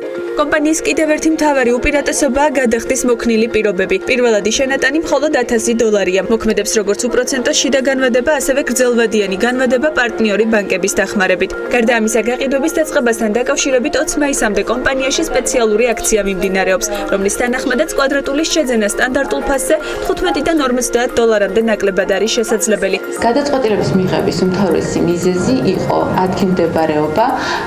მოგეხსენებათ, პოლიტკოვსკაიას ქუჩა ბოლო წლების განმავლობაში ყალიბდება კომფორტულ დასახლებად. ამასთანავე ძალიან მნიშვნელოვანი გავლენა იქონია ჩვენს გადაწყვეტილებაზე იმ პირობებმა, რომელიც შემოგთავაზა კომპანიამ. გარდა ამისა, ჩემთვის ძალიან მნიშვნელოვანი და გადამწყვეტი იყო კომპანიის იმიჯი და მშენებლობის ხარისხი. ამ კრიტერიუმის მიხედვით ეს კომპანია ნამდვილად აკმაყოფილებს ჩვენს მოთხოვნებს და ვიცით, რომ სამშენებლო ბაზარზე არის ძალიან დიდი არჩევანი, მაგრამ ვთვლი, რომ ხარისხის კუთხით, იმიჯის კუთხით საუკეთესო გუნდი არის შეკრებილი. კომპანია სამომავლოდ თბილისის სხვადასხვა უბნებში სამშენებლო მიმართულების კიდევ უფრო გაფართოებას გეგმავს. უახლოეს მომავალში იგეგმება 3 საცხოვრებელი კომპლექსის აშენება პოლიტკოვსკაიას ქუჩაზე. ასევე პრემიუმ კლასის საცხოვრებელი კომპლექსის აშენება ძველი თბილისის უბანში, რომლის საინვესტიციო ღირებულება 26 მილიონი ამერიკული დოლარია. გარდა იმისა, რაც ახლა ვნახეთ და გავეცანით, ვფიქრობთ, რომ მიმდებარე ტერიტორიაზე დამატებით 2800 კვადრატული მეტრი მიწის ნავკეთი შევიძინეთ და ვფიქრობთ, გავანაშენიანოთ და დამატებით საცხოვრებელი კორპუსები ავაშენოთ, ესე ვთქვათ. დაახლოებით აღნიშნული ინვესტიციისთვის განსაზღვრული გვაქვს 4 მილიონი ამერიკული დოლარი. გარდა ამისა, ვფიქრობთ, ძველი თბილისის ტერიტორიაზე საკმაოდ პრემიუმ ხაზის ესე ვიტყოდი კომპლექსის მშენებლობას, ის იქნება ჩვენი კომპანიის ერთ-ერთი ესე რომ ვთქვათ ამბიციური განაცხადი. SEO დეველოპმენტი საქართველოს დეველოპერულ ბაზარზე 2013 წლიდან შემოვიდა. დღემდე საგანმანათლებლო ინფრასტრუქტურის მოწყობაში დაახლოებით 23 მილიონ ამერიკულ დოლარამდე ინვესტიცია აქვს ჩადებული. სწორედ აღნიშნული გამოცდილება გახდა იმის მიზეზი, რომ კომპანიის მენეჯმენტმა 2016 წელს ახალი მიმართულების განვითარება და საცხოვრებელი კორპუსების მშენებლობა დაიწყო. მოკლედ ტრადიციულად თათია ჩაფიჩაძეს აქვს ერთი უნიკალური თვისება. სხვათა შორის ისევე როგორც ბიზნეს მედია საქართველოს გუნდის სხვა წარმომადგენლებს, რომ ისე ამოწურავს ყველაფერს რა სიუჟეტში, რომ იცი რა წინასწარ რომ სტუმრები ყავს თემაზე სასაუბროთ, მე გული გწყდება. მე არ გწყდება გული, იმიტომ რომ ხედავ რომ პროდუქტი უნაკლოსთან მიახლოებული იყო სიუჟეტის სახით. მოკლედ ყველაფერი ამისთვის, რომ ეს წყენა თუ თქმობა თუ ბედნიერება არ მქონდეს მუდმივად არსებობს ჩვენთან რუბრიკა და შესაბამისად თანაწამყვანი ლიკა ქარდავას სახით, რომელიც Property Georgia-ს დამფუძნებელი და მმართველი პარტნიორია და ზუსტად აი მასთან ერთად შევესევით ახლა ზურა მექვაბიშვილს, SEO Development-ის დამფუძნებელს და აღმასრულებელ დირექტორს და ქეთი არველაძეს, რომელიც SEO Development-ის მარკეტინგის და გაყიდვების სამსახურის უფროსია. დილა მშვიდობის. დიდი მადლობა რომ ხართ ჩვენთან ერთად, ვიდრე მობრძანდით, მე ანა ლაპიაშვილს ისიც კი გავუზიარე, რომ ხოსორად მახსოვს მიხეილ ჯიქიას სახელობის თუ ვლადიმერ ჯიქიას სახელობის ქუჩა იყო მანამდე, ვიდრე 2009 წელს მას გადაერქმეოდა ანა პოლიტკოვსკაიას სახელი გახდებოდა. მართლაც საკმაოდ სერიოზულად იზრდება უბანი. შეიძლება რაღაცა გარკვეული ჩაკითხვები მქონდეს, თუმცა გაბატონ ლიკა გიორგი, დიდი მადლობა მივესალმები მაყურებელს. ვუსურვებ ისევ და ისევ ჩვენ სლოგანები იქცა, წარმატებულ ინვესტიციას უძრავ ქონებაში. ნამდვილად კომპლიმენტი ჩვენს ჟურნალის, რომელმაც ამომწურავად გააშუქა SEO Development-ის ახალი შესანიშნავი პროექტი და განსაკუთრებით ხაზგასმით მინდა აღვნიშნო ის უპირატესობა, რაც ამ პროექტს გააჩნია, ანუ ურბანული ხმაურის განმოშორებით არის ეკოლოგიურ სუფთა გარემოში და მისი მთავარი, ასე ვთქვათ, მოწოდება ის, რომ ხარისხიანი მშენებლობაა და ასე ვთქვათ საიმედო კომპანია. ზურა, ძალიან დიდი მადლობა, ქეთი, დიდი მადლობა სტუმრობისთვის. როგორც სიუჟეტშიც აღინიშნა, თქვენ 2013 წლიდან ხართ უძრავი ქონების ბაზარზე წარმოდგენილები. ეს არის თქვენი პირველი პროექტი SEO Development-ის საფურთალოზე. რამ განაპირობა აი ამ მიმართულებით თქვენი ინტერესი საცხოვრებელი უძრავი ქონების მიმართულებით? მანამდე თქვენ საგანმანათლებლო ინფრასტრუქტურაში, სფეროში მოღვაწეობთ, საკმაოდ დიდი ინვესტიცია ჩადეთ. რა იყო მთავარი ინტერესი, ეფუძნებოდა თუ არა კვლევას თქვენი ეს გადაწყვეტილება და ეს ნაბიჯი? მოგესალმებით, მივესალმებით ტელემაყურებელს. ასევე დიდი მადლობა მინდა გითხრათ სტუდიაში მოწვევისთვის, როგორც აღნიშნეთ, SEO Development-ის ბაზარზე 2013 წლიდან არის წარმოდგენილი და დღემდე საინვესტიციო პროექტების განხორციელების პერიოდში საკმაოდ დიდი გამოცდილება მივიღეთ სამშენებლო მიმართულებით. შესაბამისად აღნიშნულმა გამოცდილებამ და კომპანიის მენეჯმენტის ცოდნამ განაპირობა 2016 წელს სამშენებლო მიმართულებით ბიზნესში აქტიურად შესვლას და შესაბამისად მივიღეთ გადაწყვეტილება და გამგვენვითარებინა ორ საცხოვრებელი. მაინტერესებს ძალიან. თავიდანვე გქონდათ ეს მისწრაფება, იდო, ეს ყველაფერი. ეხლა ვიცი თქვენი გეგმები. იმიტომ რომ ვიცი რომ ძალიან ამბიციურია და ბაზარზეც საკმაოდ სერიოზული განაცხადი ჩემოდის SEO Development-ი, მაგრამ 2013-მდე თუ იყო ესეთივე ამბიცია ან ამხარეს ეს პარტნიორებს შორის. სიმართლე გითხრათ, ნამდვილად არ გვიფიქრია არასოდეს, გამომდინარე იქიდან რომ ანუ ჩვენი ბიზნესი უკვე წარმატებული იყო და ანუ არ იყო ის სათხის წესრიგში არიდგა რაღაც სხვა მიმართულებით წავსულიყავით. შესაბამისად, ანუ როგორც აღნიშნე, მიღებულმა გამოცდილებამ განაპირობა 2016 წლიდან უკვე საცხოვრებელი კომპლექსების მშენებლობა. ასევე კომპანია გეგმავს დროის უმოკლეს პერიოდში დედაქალაქის მეტი უბანი მოიცვას და განავითაროთ ყველა არსებული მივხვდი ერთი სტანდარტი არ იქნება განსხვავებული რა თქმა უნდა მოხმარებელზე მორგებული უბრალოდ ყოვლისა. ასევე მინდა აღვნიშნო, რომ ძალიან მალე ძველი თბილისის უბანში მაცხოვრებლებს შევთავაზებთ საკმაოდ პრემიუმ ხაზის მშენებლობას, საცხოვრებელ კომპლექსს. მაგარ ადგილას ზუბალაში. აღნიშნული პროექტი. არა, მე მქონდა შემონახული. მე შემიძლია ვთქვა, რომ მიუხედავად ჩვენ შორის ჩამოყალიბებული ძალიან მაგარი პარტნიორობისა, გულისხმობ ჩვენს და SEO Development-ს. აქ ხდება საოცრება. ეს მე მგონი რაღაც მისტიკა, ან ზევით ხდება რაღაცა ან ქვევით. სამი ძირითადი წამყვანიდან ორს პირდაპირ, ესე იგი მშენებარე, არსებული მშენებარე და ყველაზე ერთ-ერთი დაგეგმილი პროექტიდან, რომელიც EU Development-ის პორტფოლიოშია, ზუბალაშვილებზე ხდება, ეს უკვე შოთა დიღმელაშვილის მიმართულებითაა. პოლიტიკოსკაიაზე რაც ხდება, ეს არის ანა ლაპიაშვილის მიმართულებით. მე მშვიდად ვარ ჯერჯერობით ვერაზე დაველოდები და ძალიან კმაყოფილდები ზოვრეთის პირველ ნომერში EU Development-თან პარტნიორობას და ესე რომ იზრდება ეს ყველაფერი თქვენ დადგმით დანარჩენით. ზურა ქეთისთან გადავინაცვლებ. ქეთი საბურთალო საკმაოდ კონცენტრირებულია და გაჯერებულია კონკურენციის თვალსაზრისით. ჩვენ როდესაც ვსაუბრობთ გასულ რუბრიკებში ვსაუბრობთ სტატისტიკაზე, იგივე გაყიდვების ტენდენციებზე, ძალიან დიდი რაოდენობა ტრანზაქციები სწორედ აი ამ უბანზე მოდის. რა არის თქვენი უნიკალური შეთავაზება, რასაც მომხმარებელს თავაზობთ და გათვლილი არის თუ არა თქვენი შეთავაზება ქართული დიასპორის წარმომადგენლებზე, რომლებიც უცხოეთში ცხოვრობენ და მათი ინტერესი ძალიან დიდია ისინი წლების განმავლობაში ქმნიან დანაზოგს იმისთვის, რომ დაუბრუნდნენ ფესვებს თავის ქვეყანას და ეძებენ მათთვის ხელსაყრელ, ასე ვთქვათ, შესაძლებლობებს. ძალიან დიდი მადლობა ამ კითხვისთვის. მივესალმებით ჩვენს მაყურებელს. მინდა ვისარგებლო შემთხვევით და გიორგის გონდ ბიზნეს მედია საქართველოს მიულოცა ცოტა დაგვიანებით 3 წლის იუბილე. დიდი რეიტინგები და ერთგული მაყურებელი. გისურვოთ, რაც შეეხება ლიკა თქვენს კითხვას, როგორც ბატონმა ზურამ აღნიშნა, თვითონ ლოკაცია და პროექტი, რაზეც თქვა საუბრობდა თათია სიუჟეტში, გამოირჩევა ძალიან დიდი უპირატესობებით. ეს არის ერთი, რომ რეკრეაციულ ზონაში არის, შესაბამისად გამწვანებული არის 4-ვე სეზონზე. ყავდა სპეციალური ფლორისტი და დეკორატორი, ვინც მუშაობდა ჩვენი ბაღის დაგეგმვაზე. გადახდის პირობები გვაქვს საკმაოდ მოქნილი. ვერგებით ნებისმიერი სტაბილური შემოსავლის მქონე ადამიანს მთავარია საქართველოს ფარგლებს ცხოვრება და დიახ, ემიგრანტებისთვის გარკვეულ სოციალურ პასუხისმგებლობას გრძნობთ მათთან მიმართებაში, იმიტომ რომ მათი პირველი სურვილი რაც არის, ეს არის დაბრუნება საქართველოში და უძრავი ქონების შეძენა. ის რომ პატივი ვცეთ მათ შრომას და ეს დაუფასდეთ, ვცდილობთ რომ მაქსიმალურად ისეთი გადახდის პირობები მოვიფიქროთ, რაც მათ ხელს შეუწყობთ იმაში, რომ შეიძინონ ბინა. შეიძლება ეს იყოს ყოველთვიური გადახდა, ეს იყოს კვარტალური გადახდა. ანუ მაქსიმალურად ვცდილობთ რომ ავეწყოთ იმ გადახდის სისტემაზე, რაც ვთქვათ ქართულ ემიგრანტებს სჭირდებათ, რომ შეიძინონ ბინა და დაგვიბრუნდნენ. ძალიან კარგი. ბანკები რამდენად მოყვებიან აი ამ შეთავაზებაში? საინტერესოა ბანკების მხარდაჭერა როგორია იპოთეკური დაკრედიტების თვალსაზრისით? გეტყვით, პირველადი შენატანი ჩვენთან გახლავთ $1000. ანუ $1000 თუ გაქვთ, უკვე შეგიძლიათ რომ გავაფორმოთ კონტრაქტი და დავიწყოთ ყოველთვიური გადახდები.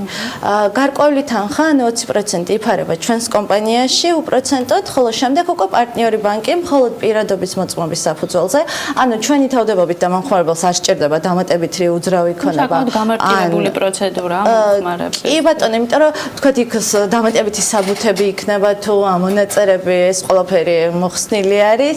საბედნიეროდ ეს რთული პროცედურა, რაც უძრავი ქონების შეძენას ახლავს და რამდენიმე პარტნიორი ბანკი ყავს. შესაბამისად მომხმარებელს აქ არჩევნის საშუალება, რომელ ბანკშიც უნდა შეგვიძლია დავასახელოთ რომელი ბანკები. კი ბატონო, საქართველოს ბანკი, VTB ბანკი და TBC ბანკი გახლავთ ჩვენი პროექტის პარტნიორები. ანუ მომხმარებელს არჩევანი აქვს ბანკის პირობების და მაქსიმალურად მოქნილი პირობებია. ზურა, გიორგიმ დაანონსა თქვენი სამომავლო გეგმები საკმაოდ საინტერესოდ მაინტრიგებლად და იქნებ თქვენც გითხრათ, ანუ როდის იგეგმება სამომავლო პროექტები, რა ბიუჯეტზე საუბარი და რა მასშტაბებზე? ამბიციური პროექტი როა უკვე გავიგეთ ამის შესახებ. აღნიშნული პროექტი ვფიქრობ, რომ დაახლოებით წელიწად ნახევარში დავიწყებთ. აღნიშნული პროექტის საინვესტიციო ღირებულება დაახლოებით $26 მილიონი არის.